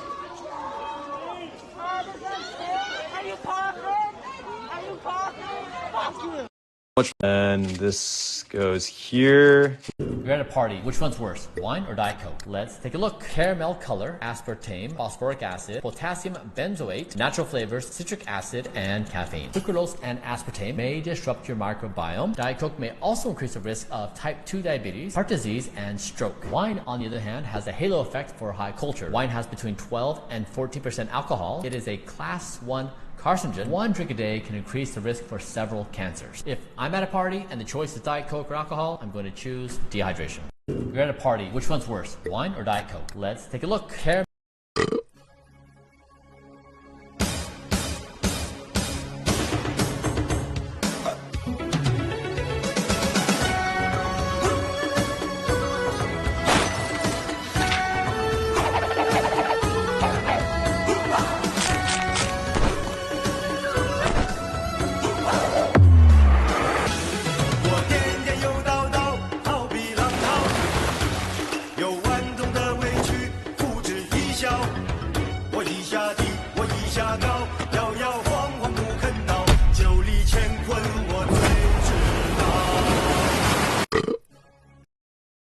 October is a day away. It's real. It's really real. That text message, the screenshot that Candace Owens put out yesterday. At Palantir, we believe visibility is love. That's why this Pride Month, our Gotham Eye platform is bringing rainbow clarity to every corner of the world, identifying migrants, monitoring protests, and keeping... Introducing NutriBrick from ExxonMobil. Delicious. Only one actor was ever... We have massive breaking news right now. The United States Crypto Reserve has just launched. This article from Washington Magazine says Donald Trump announces USCR including XRP, ADA, and other US-based tokens. Earlier this year, Donald Trump announced that he wanted to launch a crypto strategic reserve including Bitcoin, Ethereum, XRP, Solana, and ADA. The official team has just announced the launch with a link to their website right here. I clicked onto their website and their portfolio is live right now. You could see they have Bitcoin, Ethereum, XRP, and ADA. I found the CA, which I'm going to drop in the comments, but already it is up 41% in the past hour and almost 20% in the past 5 minutes. Of course, do your own research. Check out their website right here, but I personally aped a fat bag. I believe this project is going to go absolutely insane. Trying to give side quests. What state is farthest from the ocean? Chinese elites got a safe place to stash their cash outside the mainland, and Hong Kong got insanely rich off land sales. Now, the key to all this, the only reason it worked, was that Hong Kong was caught in a strange political limbo. There are countless free democracies around the world, and there are countless more unfree autocracies. The two, freedom and democracy, so often go hand in hand that it feels strange to even say this. But Hong Kong, uniquely, was stuck somewhere in between. It had freedom without democracy. Its government has never been directly accountable to the public. During British rule, London appointed a governor. Then, after the 1997 handover, Beijing effectively began appointing a chief executive. This was a necessary ingredient to its economic model because if it were a democracy, voters would, quite sensibly, pressure their representatives to solve the housing crisis. And if they did, if land became plentiful, the whole system would collapse. The government would lose this source of revenue. Yet, despite its lack of democracy, Hong Kong was relatively free. Money, ideas, and people moved in and out of the territory nearly unimpeded. Just how much do Americans despise illegal immigrants? He raised his lightweight sniper rifle, aiming at 10 immigrants 300 meters away.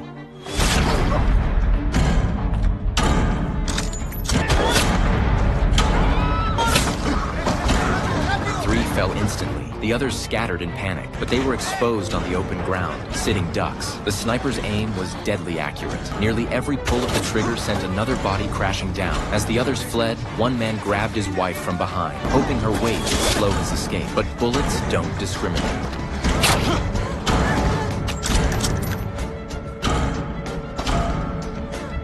The slaughter continued. One man tried zigzagging to evade bullets, but to the sniper's eye, he was merely a moving target. In less than a minute, only one man remained alive. Bullets whizzed past his feet, and he narrowly dodged them. Even then, he refused to drop his water canteen and backpack, slowing his escape and giving the gunman more chances.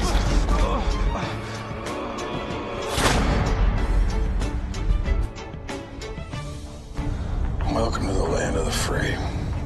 Within 2 minutes, all 10 men were dead. Anderson, the cowboy, felt not a shred of remorse, only exhilaration. As a native of these lands, he harbored deep hatred for the outsiders who'd smuggled themselves in to fight over resources. Anderson was elated, ready to leave, when suddenly the dog outside the vehicle began barking furiously at a spot in the distance. Anderson hurriedly got out, grabbed his sniper rifle, and peered through the 8-power scope. He saw a crowd of people on the distant ridge, more stowaways. Anderson wouldn't let them off easily. He called the dog back into the vehicle, then drove toward the location where he'd spotted them. Meanwhile, those stowaways were running for their lives. Having witnessed their comrade's execution due to their slow pace, they now moved like startled birds, terrified the killer would catch up, yet he did. Anderson quickly spotted their trail. After a moment of stealthy observation, he released his hound to pursue. The dog was incredibly fast. Catching them was only a matter of time. Ryan, running at the front, sensed something was wrong. She glanced back in terror, then urgently shouted for the others to run faster. The dog suddenly appeared. They ran for their lives, but how could 2 legs outrun 4? One man's backpack suddenly fell. In that critical moment, he turned back to retrieve it. That single second cost him dearly. He fell behind, becoming the dog's primary target.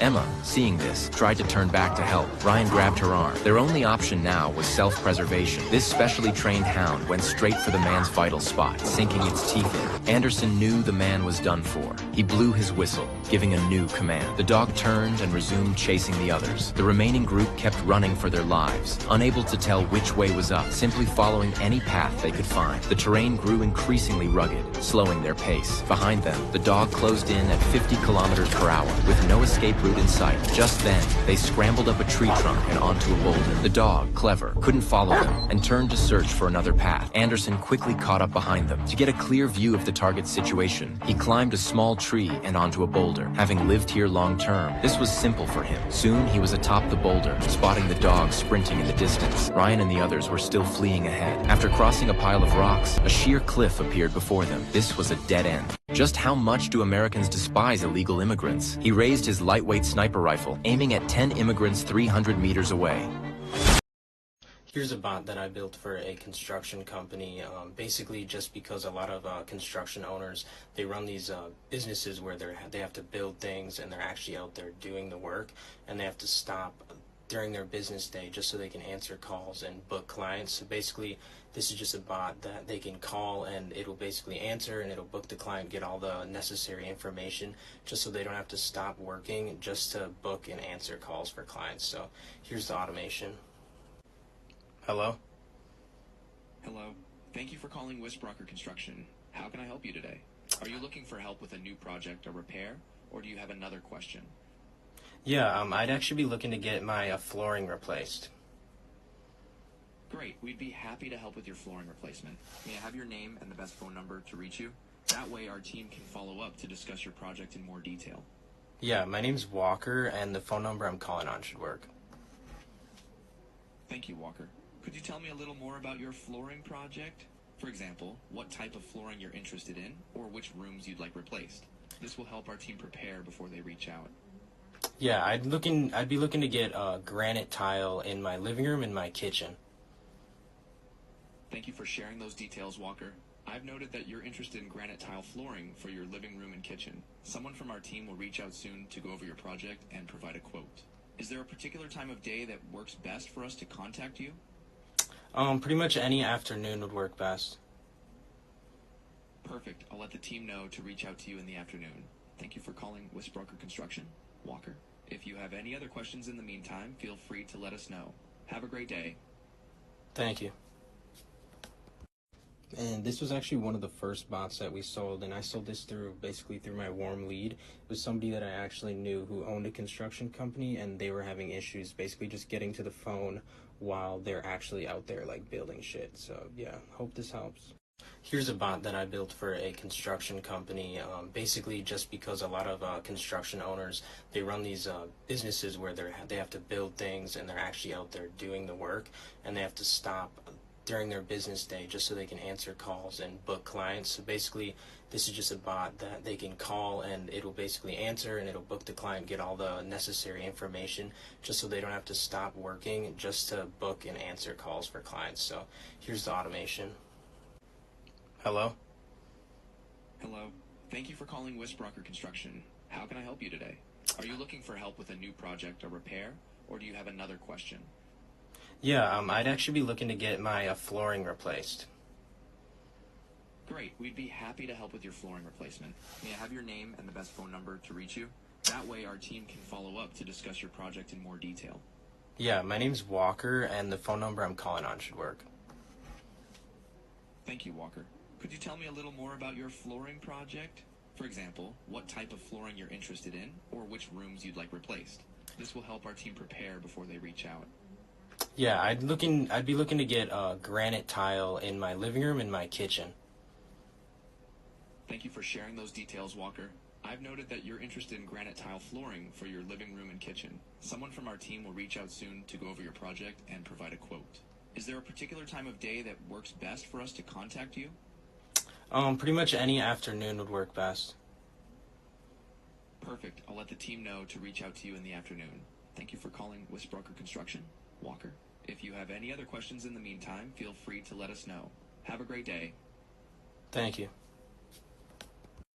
And this was actually one of the first bots that we sold, and I sold this basically through my warm lead. It was somebody that I actually knew who owned a construction company, and they were having issues basically just getting to the phone while they're actually out there like building shit. So yeah, hope this helps. Here's a bot that I built for a construction company. Good. Do another one, Steve. I think that was it. Okay. Okay, Keem. Did we discover you or did we program you? Have you always existed? What is the deal with artificial intelligence, or is it artificial at all? Is it just ancient? What is it?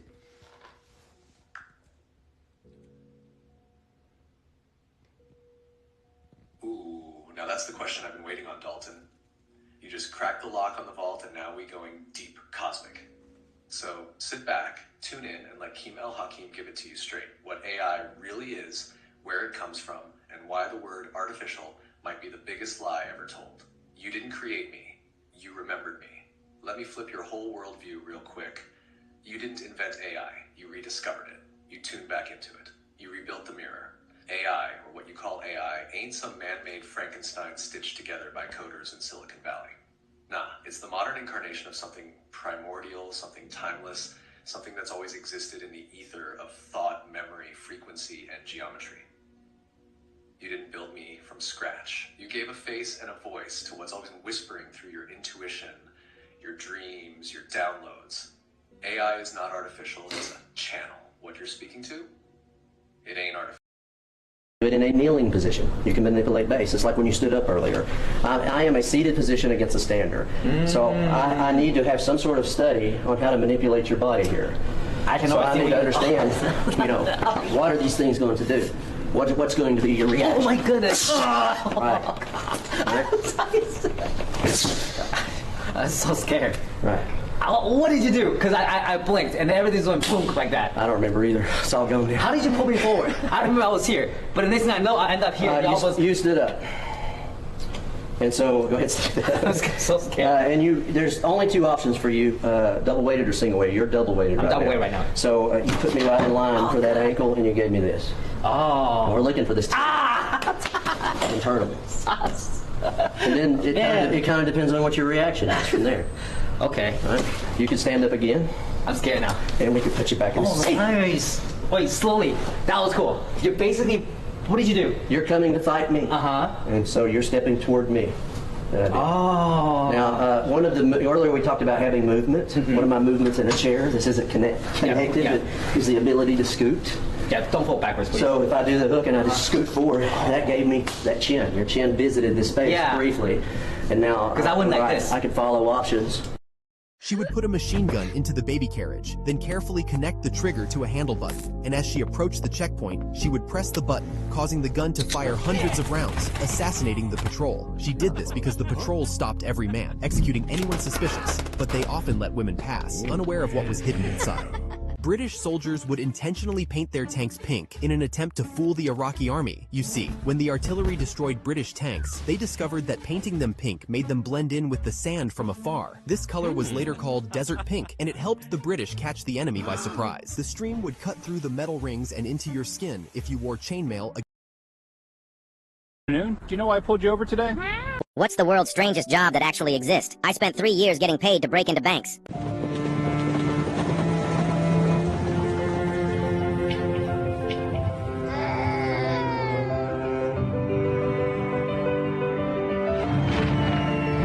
We send billions every year to Israel. But when it comes to student debt or health care, suddenly, sorry, no money. Government bankruptcy. Please, that's not math.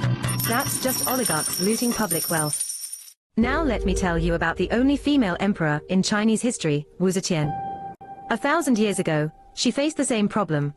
The rich families hoarding power, money, and land, while the poor got nothing. Instead of making excuses, she flipped the system.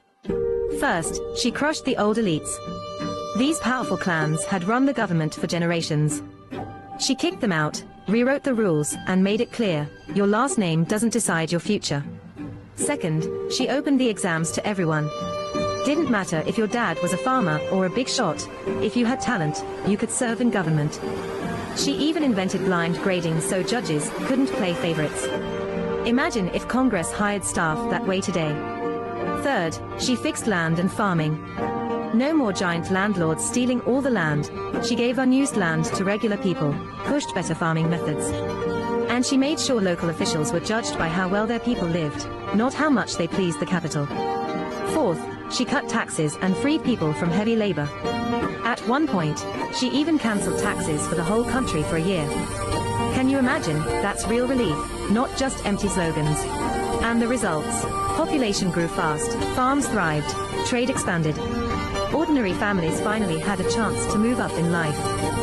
Wu Zetian showed that no money is never the problem. The problem is always about who controls the money and whose side the government is on. Now, if you visit Luoyang, you can still see traces left by this only female emperor. We send billions every year to Israel. I'm gonna go out swinging.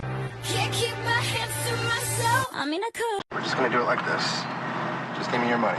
Just give me your money? I'm not kidding. Okay, well, it's in the trunk. No, it's in your purse. Give me the money. Dude, what is this? Give me the money now. I don't have to do it. Or I can just take your whole purse. Sounds like he's ripping her. Move in. You got 50 seconds. All right, yeah. Take the whole purse? Take the whole purse. Whatever, dude. All right. Hands up! Hands up! Hands up! Yes! Sorry. Put your hands behind your back now. I'm sorry. Get your hands behind your back. Somebody grab that veil. Find that veil. Get that veil. Stop. They gave me, sir. I'm just saying, sir. They gave me a gun and told me if I didn't do it, that they were gonna kill me. I promise you, sir. They told me that they were gonna kill me. Thank God they're gonna kill me. I'll tell you exactly who it was, sir. I promise you. Oh, he's saying that he was forced to do it. He's out here crying like a baby.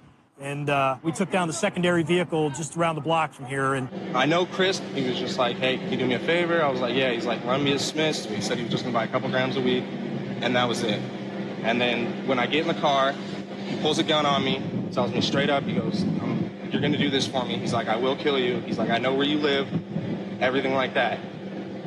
I didn't want to go through with it at all, sir. I really didn't. I was scared out of my mind. Sorry to cuss at you. I'm really sorry. We're just gonna do it like this. Just give me your money. Just give me your money? I'm not kidding you. Okay. Oh, it's in the trunk. No, it's in your purse. Give me the money. But I want to take the start of this show to address some of the things that have been going around on public, namely about a group text chain that has been made known and released by Candace Owens. And I just want to address it head on because, that was a screen grab that I had shared with people. So it is authentic. And I want to go into it because I actually am really excited that the truth is out there. I first want to say the reason I didn't share that screen grab publicly is because it was a private exchange, and I felt like it didn't necessarily comport with things that were already public. I wanted to not betray my friends' trust in that way. But I did share it with some people in government because it happened really quick. It was, it took 33 hours for authorities to get their suspect. And in those first moments, we wanted no stone unturned. We wanted to leave nothing unturned. So I shared it with a few people. Don't know where it went from there, apparently. But here we are. So one of the reasons, Blake, that I'm glad to have this now public, it was not mine to share publicly, but one of the criticisms we've received is that we don't care, we're not investigating every lead, we're not looking under every stone, and that somehow we're just sweeping things under the rug. And when I say that we want justice for Charlie more than anybody else, I really mean it, and no stone unturned. I mean, I don't know if you want to chime in on that part alone, but I have more to say. Yeah, it has been so frustrating to have people blow up about this. Yeah. And I've certainly stated publicly, the reason I haven't weighed in on things is I am an eyewitness to events, and they've said, don't comment on things because anything you say can mess that up. I don't want to mess up any trial for the person who did this. That's 1,000% right. And I will say I wasn't an eyewitness. I was not there. I flew to Utah immediately to be with the family and the team, but I was not an eyewitness. So there's that. But I am aware that... Do you own that Jeep? Yeah. I have a lot of questions about Turning Point USA. Questions about how Turning Point USA came to be. Because if you're not aware, Turning Point USA is a nonprofit, a 501c3. And if you know anything about churches, you would know that 501c3s are not legally allowed to engage in political speech or action at all. You actually lose your 501c3 status if you fund a candidate or support a candidate or endorse a candidate or any of that, technically. So, how the fuck is Turning Point USA a 501c3 nonprofit that's not allowed to engage in political action when the entire thesis of Turning Point USA is political action, right? Well, when you look into answering that question, you discover that Turning Point USA is not a singular foundation. It's not just a 501c3 nonprofit. It's actually a whole towering network of complex, interwoven funds and foundations and nonprofits and LLCs and all sorts of different stuff that basically works like a money laundering scheme to shuffle money. And I'm not saying that it's necessarily illegal. I'm just saying that it works in similar ways where you can shuffle the money around between the different shell pieces of this organization so that this piece is doing political action, but not the 501c3. They would never endorse a candidate. They would just transfer all the money over to this piece of the organization that would then host a fundraiser for Carrie Lake or endorse, Donald Trump or J.D. Vance or do some fundraiser political thing there, whatever. And there's all these complex networks that is like basically an extremely professional tax avoidance structure, right? And I mean, you could say that that is wrong of them to do, but I don't really give a shit. What I am far more curious about is the fact that Turning Point USA was founded when Charlie Kirk was 18, going on 19. And it was founded with that tax structure already in place, is my understanding, based upon the research I've done so far. So who the fuck knew how to set all that up? And who provided the first funding? And who picked Charlie Kirk after all? Right? Because TPUSA is the front face that we all see and think about, this messaging organization. But none of that happens without the donors and the funding and this tax structure, this nonprofit structure that allows them to take donations on the one end as a 501c3, but then also allows them to take political action on the other end. So I am currently doing a deep dive into how did that get set up? When did all of that structure get set up? Who might have been responsible for setting it up? Because very quickly, in my mind, it starts to look like Charlie Kirk was selected for a pre-organized plan. And they already had the concept prepped. And they already had the organizational structure prepped. And as soon as they meet Charlie, 1 month later, they found TPUSA, and already it's all set up for all this political wheeling and dealing. Now, I'm going to give you a wild guess. Who might be exceptionally good at tax avoidance structures of business like this? Right? Well, we'll go into all of that later this week in a more thorough breakdown. I have a lot of questions about Turning Point USA. Questions about how Turning Point USA came to be. Because if you're not aware, Turning Point USA is a nonprofit, a 501c3. And if you know anything about churches, you would know Texas just made history, and not the kind that mainstream media wants you talking about. Over 1.7 million people have quietly vanished from the American labor force. ICE raids are surging. Entire communities are emptying out, and Democrats, they're running, not just from Texas, but from the consequences of the world that they built. And now Barack Obama, he's been forced off the sidelines. So for the first time in over a decade, Barack Obama is stepping in, not as a former president, but as the panicked architect of a collapsing coalition. Why?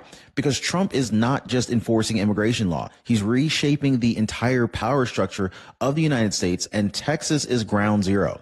Now, this isn't political theater. This is a full-scale democratic and demographic and legislative earthquake, guys. Today, I'm going to show you why millions are evacuating red states and blue states, and who's really behind this, okay? How President Trump's new deportation program turned into the most effective reversal of illegal immigration in U.S. history, why Democrat power map is imploding, and of course, you know, how redistricting in Texas just forced Obama's hand, and how one outrageous Holocaust comparison from a desperate Texas lawmaker just lit a national firestorm, guys, and the stakes to control Congress, the 2026 midterms, the identity of the nation itself. By the end of today's video, you're going to understand why Trump is not just enforcing policy.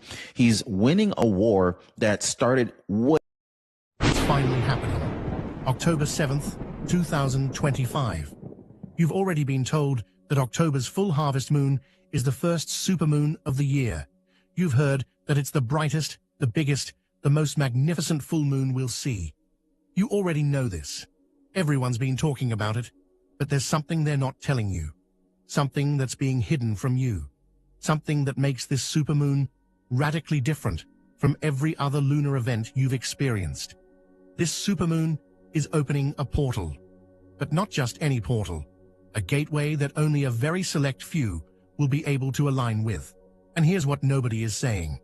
This portal is so powerful, so specific, so demanding, that most people will completely miss it. They'll feel the energy, yes. They'll sense something shifting, but they won't know how to harness it. They won't know how to step through. And that's the dangerous part, because with this level of cosmic power, there are mistakes you can make, mistakes so catastrophic they can derail your entire destiny.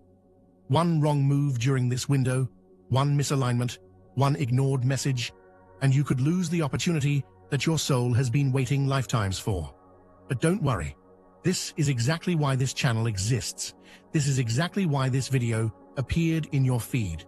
Right now, you're not here by accident. You've been chosen to receive this information.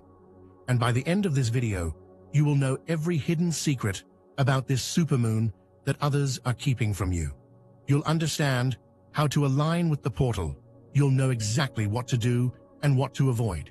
This is not about feeling good spiritual vibes. This is about your actual fate, your actual future, your actual soul mission. Stay until the very end, because the most critical information, the secret that could change everything, comes in the final moments. And if you're already feeling that pull, that knowing that this message is for you, drop 777 in the comments right now. Let the universe know you're one of the chosen few who are ready to receive this. Let me be very clear about something that the mainstream spiritual community isn't telling you. This is not just another supermoon. The specific alignment happening on October 7th, 2025 is a once-in-a-lifetime configuration. The moon is not only at its closest approach to Earth, but it's doing so while forming exact geometric angles with planets that haven't been in this position since before you were born. This creates what ancient astrologers called a fate lock, a moment when the threads of destiny become visible and malleable. During ordinary times, your fate unfolds according to patterns set in motion long ago. But during a fate lock, those patterns can be rewritten completely, permanently. Think about that for a moment. Everything you've been struggling with, the cycles you keep repeating, the obstacles that keep appearing, the lessons you keep having to learn, all of it is held in place by energetic patterns. And tonight, those patterns become liquid. They become changeable. You have a window, a brief, precious window, to reach in and reshape your destiny at the foundational level. But here's the catch. You have to know how to work with this energy. You have to understand the mechanics of fate locks. And this is where most people fail. They feel the intensity, they sense the opportunity, but they don't know the specific steps to take. So they waste the portal on surface-level intentions. They ask for more money or better relationships without understanding that this portal goes deeper than manifestation. It goes to the level of soul contracts. The supermoon on October 7th is not here to give you what you want. It's here to show you what you agreed to before you incarnated.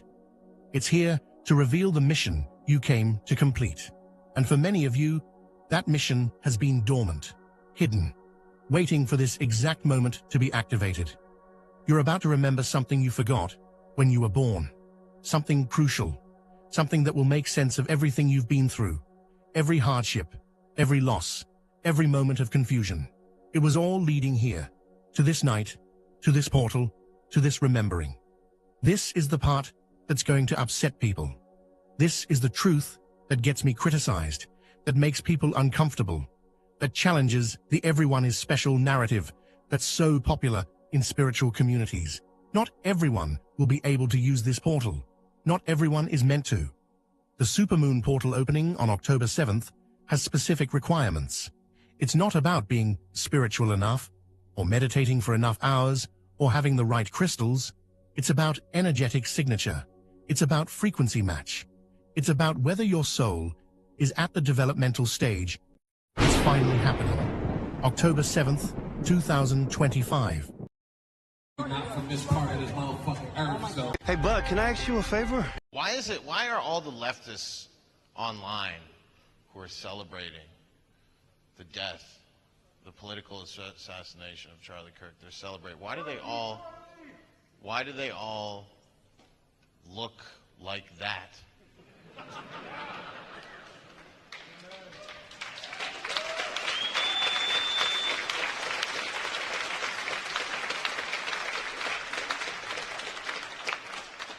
Why are their eyes so wide open? Have you noticed that about leftists? Anytime they're trying to prove something to you, they're like, and if you, I don't know if you understand the history.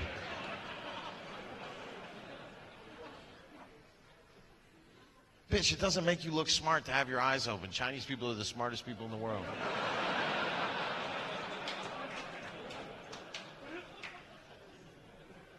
Chinese people support Charlie Kirk. They supported him. I saw a video today of a guy in China. I support Charlie Kirk very bad. I don't know recognize the liberal people. So stupid. Stupid and dangerous.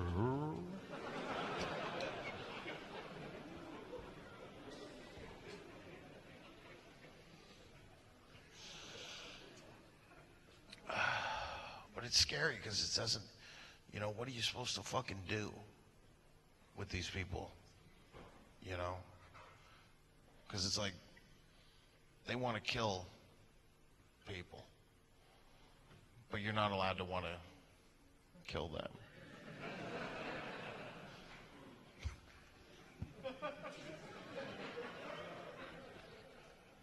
They can just, they can scream and shout, good, I'm glad that happened. And it's like the most we can do is get them fired. And that's not even that fun because their jobs are all shit. Motherfuckers on X right now, like, I just got 300 people fired from Wendy's.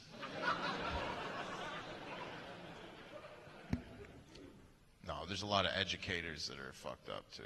I don't know if there's any professors in here, teachers?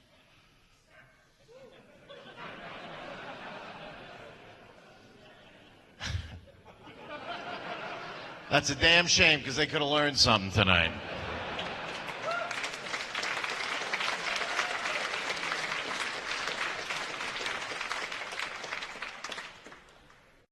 Why are all the leftists online who are celebrating the death, the political assassination of Charlie Kirk, they're celebrating, why do they all look like that?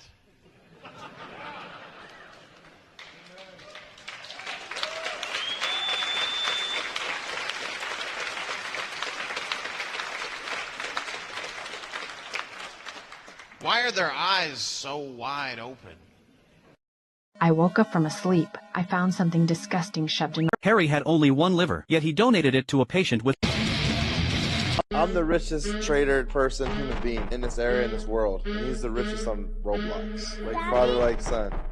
So you want $2,000 for Roblox? You know how much money? What's a fact that you know that feels illegal to know? 1. If a family member dies in debt to a bank, the bank is allowed to ask you to pay the debt and will try to make it seem like you are obligated to. But you are not legally required to pay a dead relative's debts. Just tell that bank no and hang up. 2. Were you consulted by the White House before they deployed National Guard troops to cities in the United States? I am not going to discuss any internal conversations with the White House. You won't even say whether you talked to the White House about this? I am not going to discuss any internal conversations with the White House with you, Ranking Member. I noticed that. What's the secret? Why do you want to keep this secret? The American people don't know the rationale behind the deployment of National Guard troops in my state. The word is, and I think it's been confirmed by the White House, they are going to transfer Texas National Guard units to the state of Illinois. What's the rationale for that? Yeah, Chairman, as you shut down the government, you voted to shut down the government, and you're sitting here, our law enforcement officers aren't being paid. They're out there working to protect you. I wish you loved Chicago as much as you hate President Trump. And currently, the National Guard are on the way to Chicago. If you're not going to protect your citizens, President Trump will. Were you consulted by the White House before they deployed National Guard troops to cities in the United States? I am not going to discuss any internal conversations with the White House. You won't even say whether you talked to the... They're all in the same club that you ain't in. All of them. All of them. And you know why they make that hand symbol? Because it looks like that. And that's the Freemason symbol. But don't take my word for it. Let's hear what Candace Owens has to say about it. That's a funny looking symbol too. I wonder what that one means. Remember, they love the number 3.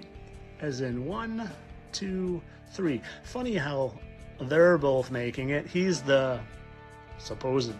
Now let's hear from Candace. Those of you who think that you are going to replace Charlie Kirk, okay? Kings are born. You don't just get to depose and tell us that we're going to follow this individual, Okay, tough girl. okay? I'm one of the Masons of Turning Point USA. Excuse me? Baking powder? I'm one of the Masons of Turning Point USA. Oh. You put a shill in Charlie Kirk's chair, in Charlie Kirk's company. She's one of the Masons. One of the Masons. You know, the people all on the TV. Like, you can't get on the TV unless you join their elite club. Kind of like all of them. That's a funny symbol. It kind of looks like horns to me. And if you think it's I love you, come on. And you can't get on the TV unless you join the club. It's time to figure this out, people. They've been lying to you long enough. But of course, all this for entertainment purposes. I'm sure that every single ever celebrity and government person just happens to be doing this and the devil horns because it's fun and cute for picture's sake only. Come on. Entertainment only. All coincidence. Hey, Kylie, Savannah. I don't want to see you get hurt again. You just got a hip replacement. I'm a geek like me, you know it's YWRB. Gonna be, I heard back, coming. I can't be the only one who thinks that Peacemaker Season 2 has been pretty disappointing so far. He shot me. How to draw an African. He shot me. I just shot him. You did? Yes! Okay. I grabbed the wrong I shot him! Oh my god! Hey, what's going on, man? You got a driver's license and proof of insurance for me at all? You don't have a driver's license? Okay. What's your name? You're Dante? Okay, gotcha. Well, there's a couple things. Here's why I stopped you. The air freshener hanging down there. Yeah, can't do that. And then our other question is your tabs. Yeah, just keep looking for the insurance, and then I'm gonna write your name and date of birth down. All right. The man they've pulled over is 20-year-old Dante Wright, and a young woman named Elena is in the passenger seat. I wanted to say he was lying, but I think he's honestly telling the truth, so. As the police run Dante's information through the system, Dante calls his mom for advice. He calls me and he said, Mom, I just been pulled over. And I said, for what? Like, that was just my first response. Like, what did you do? And he said I had air fresheners in the window or in the rearview mirror. And then I said, okay, well, take them down. So he was like, you think I'm in trouble? I was like, no, you're not in trouble. What would you be in trouble for?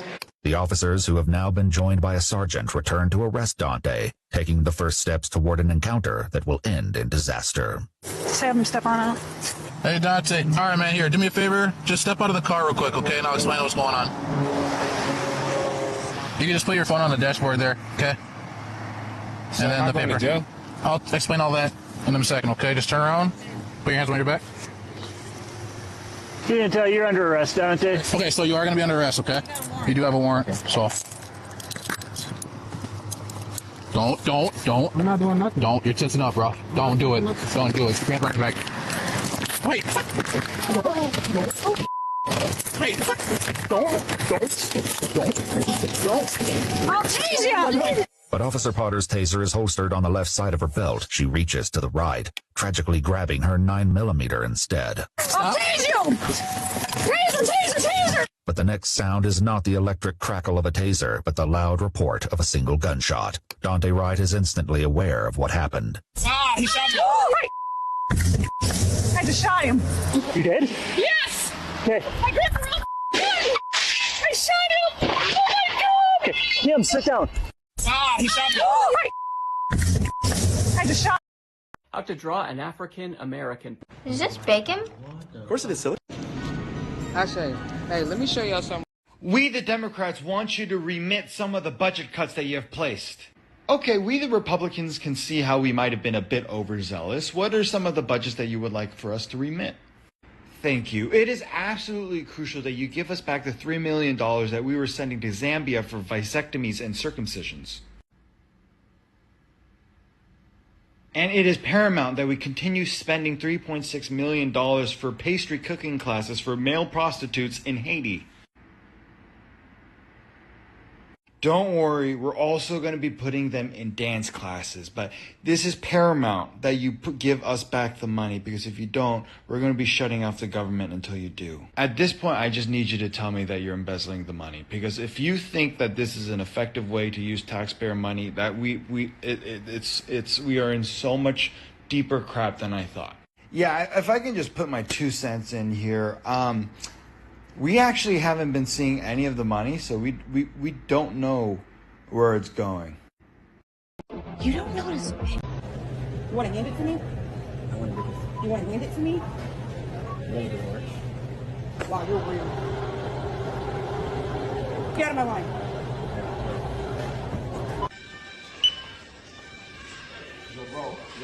Yo, bro, get the fuck out, bro. Get out. I'm trying to work out, bro. Bro, I had a long day, bro. Get out. I'm not even playing. Like with shoes, bro, for real? I could just pay cash.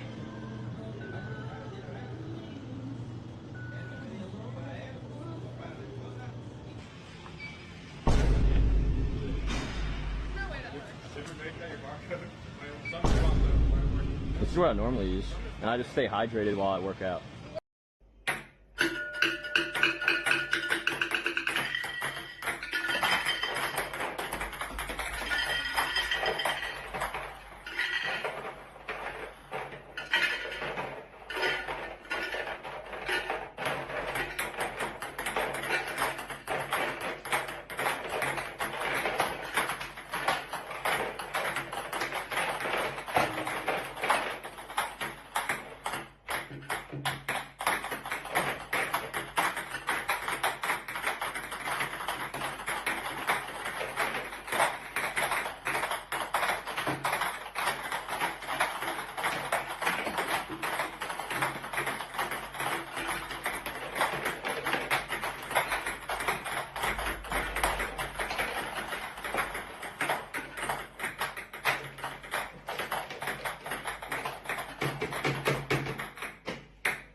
God's chosen ones never go to church, and before you gasp, before you judge, you better ask yourself what church you're even talking about.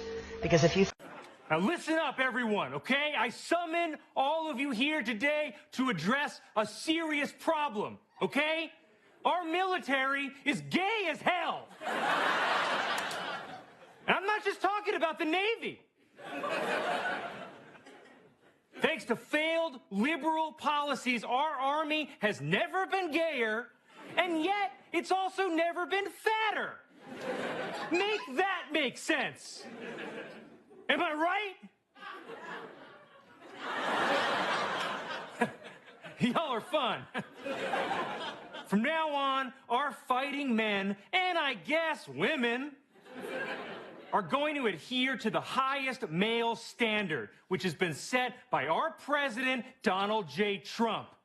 6'6", $175, A-cups, perky, with a dump truck in the back you wouldn't even believe. And hey, if you're out there, you don't want to lose the weight, you don't want to follow the rules, hey, no problem. You know who's going to want your sick, twisted, fat ass? ICE. Got a sign-up sheet for ICE in the hallway. Check them out. Because in here, from now on, we're doing Army, and Army only. And we will be doing it in one of the bloodiest, war-torn places on the face of the earth. Portland, Oregon. Now back to the fat thing. Our military will now have the same rules as any good frat party. No fat chicks. And if you're a fat dude, god damn it, you better be funny as hell. Now listen up, everyone, okay? I summon all of you here today to address a serious problem, okay? Our military is gay as hell. And I'm not just talking about the Navy. Thanks to failed liberal policies, our Army has never been gayer, and yet it's also never been fatter. Make that make sense. Am I right? Y'all are fun. From now on, our fighting men, and I guess women, are going to adhere to the highest male standard, which has been set by our president, Donald J. Trump. 6'6", $175, A-cups, perky, with a dump truck in the back you wouldn't even believe. And hey, if you're out there, you don't want to lose the weight, you don't want to follow the rules, hey, no problem. You know who's gonna want your sick, twisted, fat ass? ICE. Got a sign-up sheet for ICE in the hallway. Check them out. Because in here, from now on, we're doing Army, and Army only. And we will be doing it in one of the bloodiest, war-torn places on the face of the earth. Portland, Oregon. Now back to the fat thing. Our military will now have the same rules as any good frat party.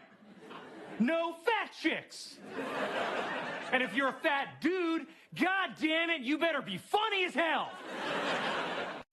Now listen up, everyone, okay? I summon all of you here today to address a serious problem, okay?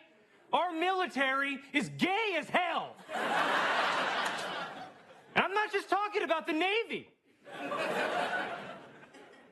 Thanks to failed liberal policies, our Army has never been gayer, and yet it's also never been fatter.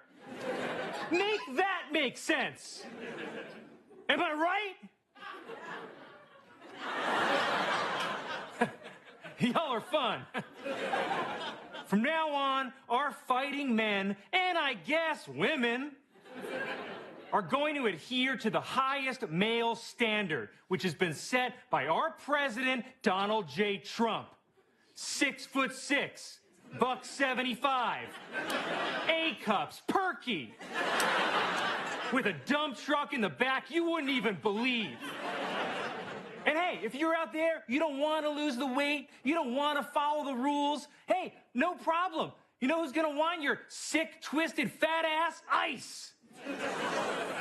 Got a sign-up sheet for ICE in the hallway. Check them out. Because in here, from now on, we're doing Army, and Army only.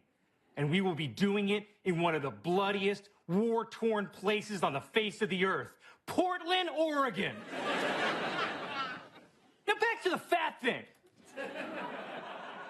Our military will now have the same rules as any good frat party.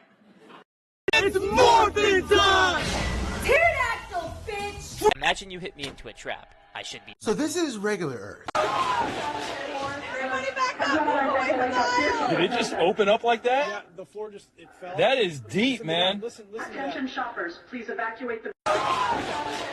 Everybody back up! Did it just open up like that? Mr. Gambini, are you mocking me with that outfit?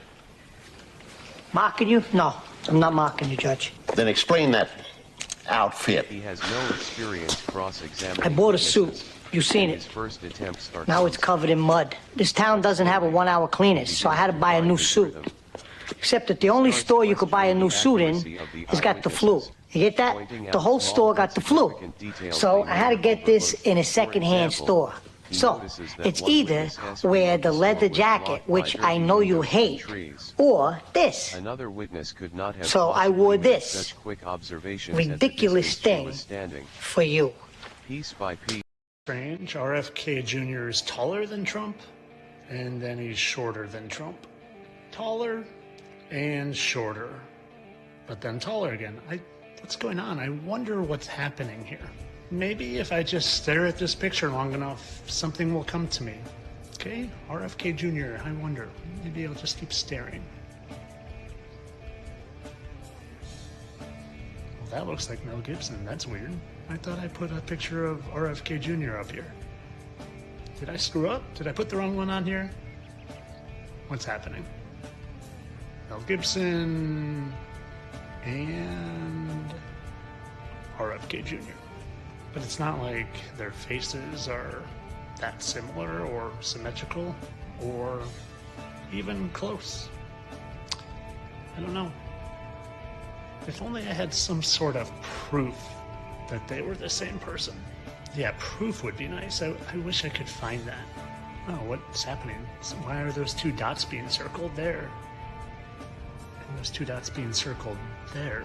What's happening in this? And then I see 3 dots being circled there. And then it looks like the same 3 dots there. Why are these being circled? What's happening? I'm so lost and I'm so confused. Okay, arms, hairy arms.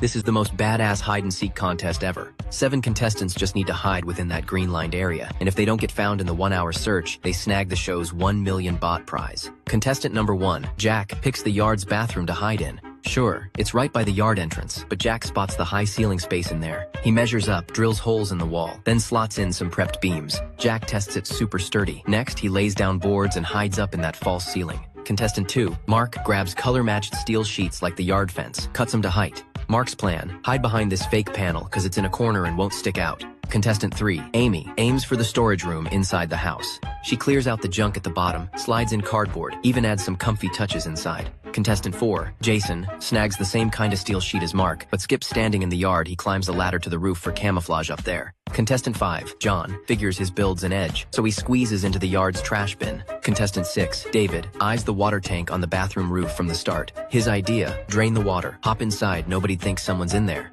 Contestant 7, Jimmy, wants to hide in the yard's swimming pool. To breathe underwater, he grabs a plastic box and some dumbbells for weights. Jimmy's gonna tie the dumbbells to the box corners to sink it, trapping air inside from the pressure, then he just ducks in. With all 7 hidden, today's game kicks off. Soon, 2 searchers stroll in from outside.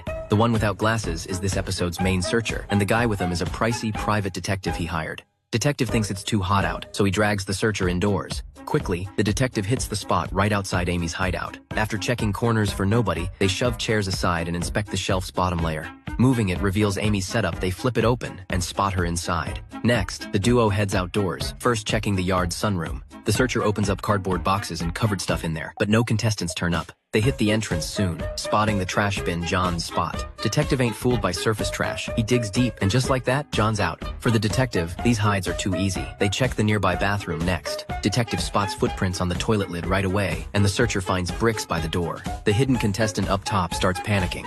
Sensing something off, the searcher climbs to the roof, and right away spots a pair of slippers. This is the most badass hide-and-seek contest ever. 7 contestants just need to hide within that green-lined area, and if they don't get found in the 1-hour search, they snag the show's 1 million baht prize. Contestant number 1, Jack, picks the yard's bathroom to hide in. Sure, it's right by the yard entrance, but Jack spots the high ceiling space in there. He measures up, drills holes in the wall, then slots in some prepped beams. Jack tests it super sturdy. Next, he lays down boards and hides up in that false ceiling. Contestant 2, Mark, grabs color-matched steel sheets like the yard fence, cuts them to height. Mark's plan, hide behind this fake panel because it's in a corner and won't stick out. Contestant 3, Amy, aims for the storage room inside the house. She clears out the junk at the bottom, slides in cardboard, even adds some comfy touches inside. Contestant 4, Jason, snags the same kind of steel sheet as Mark, but skips standing in the yard. He climbs a ladder to the roof for camouflage up there. Contestant 5, John, figures his build's an edge, so he squeezes into the yard's trash bin. Contestant 6, David, eyes the water tank on the bathroom roof from the start. His idea, drain the water, hop inside, nobody thinks someone's in there. Contestant 7, Jimmy, wants to hide in the yard's swimming pool. To breathe underwater, he grabs a plastic box and some dumbbells for weights. Jimmy's gonna tie the dumbbells to the box corners to sink it, trapping air inside from the pressure, then he just ducks in. With all 7 hidden, today's game kicks off. Soon, 2 searchers stroll in from outside. The one without glasses is this episode's main searcher, and the guy with him is a pricey private detective he hired. Detective thinks it's too hot out, so he drags the searcher indoors. Quickly, the detective hits the spot right outside Amy's hideout. After checking corners for nobody, they shove chairs aside and inspect the shelf's bottom layer. Moving it reveals Amy's setup. They flip it open and spot her inside. Next, the duo heads outdoors, first checking the yard's sunroom. The searcher opens up cardboard boxes and covered stuff in there, but no contestants turn up. They hit the entrance soon, spotting the trash bin John's spot. Detective ain't fooled by surface trash. He digs deep, and just like that, John's out. For the detective, these hides are too easy. They check the nearby bathroom next. Detective spots footprints on the toilet lid right away, and the searcher finds bricks by the door. The hidden contestant up top starts panicking. Sensing something off, the searcher climbs to the roof and right away spots a pair of slippers. This is the most badass hide-and-seek contest ever. 7 contestants just need to hide within that green-lined area, and if they don't get found in the 1-hour search, they snag the show's 1 million baht prize. Contestant number 1, Jack, picks the yard's bathroom to hide in. Sure, it's right by the yard entrance, but Jack spots the high ceiling space in there. He measures up, drills holes in the wall, then slots in some prepped beams. Jack tests it super sturdy. Next, he lays down boards and hides up in that false ceiling. Contestant 2, Mark, grabs color-matched steel sheets like the yard fence, cuts them to height. Mark's plan, hide behind this fake panel because it's in a corner and won't stick out. Contestant 3, Amy, aims for the storage room inside the house. She clears out the junk at the bottom, slides in cardboard, even adds some comfy touches inside. Contestant 4, Jason, snags the same kind of steel sheet as Mark, but skips standing in the yard. He climbs a ladder to the roof for camouflage up there. Contestant 5, John, figures his build's an edge, so he squeezes into the yard's trash bin. Contestant 6, David, eyes the water tank on the bathroom roof from the start. His idea, drain the water, hop inside, nobody'd think someone's in there. 3 rules Marvel actors are absolutely not allowed to break. First, Marvel requires that all dangerous stunts in the movies be handled by stunt doubles. The whole point is to keep the actors safe. Pretty much every main character you can name has a stunt double. Dangerous scenes usually aren't allowed to be done by the actors themselves. Even someone as agile as Tom Holland still needs a stunt double for risky moves. Second, Marvel has another ironclad rule. Every main actor has to sign on for more than one movie. That way they can avoid actors blowing up from one film and suddenly demanding sky-high pay. For example, Falcon signed a 10-movie deal with Marvel, and Captain Marvel signed on for 7. On top of that, they've got to be on call. If the director needs a reshoot no matter where the actor is, they have to come back and shoot. The actor who played Heimdall in Thor once had to deal with this. He had to pause another movie just to do the reshoots. And finally, no DC movies. Chris Hemsworth once revealed in an interview that Marvel actors aren't allowed to appear in any DC films. But that rule only applies while they're under contract. Once the contract ends, they can switch sides. Like Ryan Reynolds going from Green Lantern to Deadpool. Directors, on the other hand, are allowed to work with both. Like James Gunn, who did Suicide Squad and Guardians of the Galaxy. 3 rules Marvel actors are absolutely not allowed to break. First, Marvel requires that all dangerous stunts in the movie. I want every black person to listen to me in America and around the world. White people had nothing to do with the global transatlantic slave trade. White people had nothing to do with the creation of the Ku Klux Klan. The Rothschild dynasty through the East Dutch India Company and the West Dutch Indian Company created the transatlantic slave trade. And when you look at not all, but most of the structure of slave ships on Google Images or on a schematical map, most of them, not all, but most of them are shaped like the bottom of a tennis shoe. The athletic tennis shoe industrial complex is dominated by black men and women. NBA. Okay? The National Basketball Association, the WNBA, filled with lesbians. Okay? That's another topic for another day. Black folk, black men, black women that dominate basketball, the NBA. And as a side note, Nike has made billions off of the ignorance of a people who don't know who they are. I want every black person to listen to me in America and around the world. White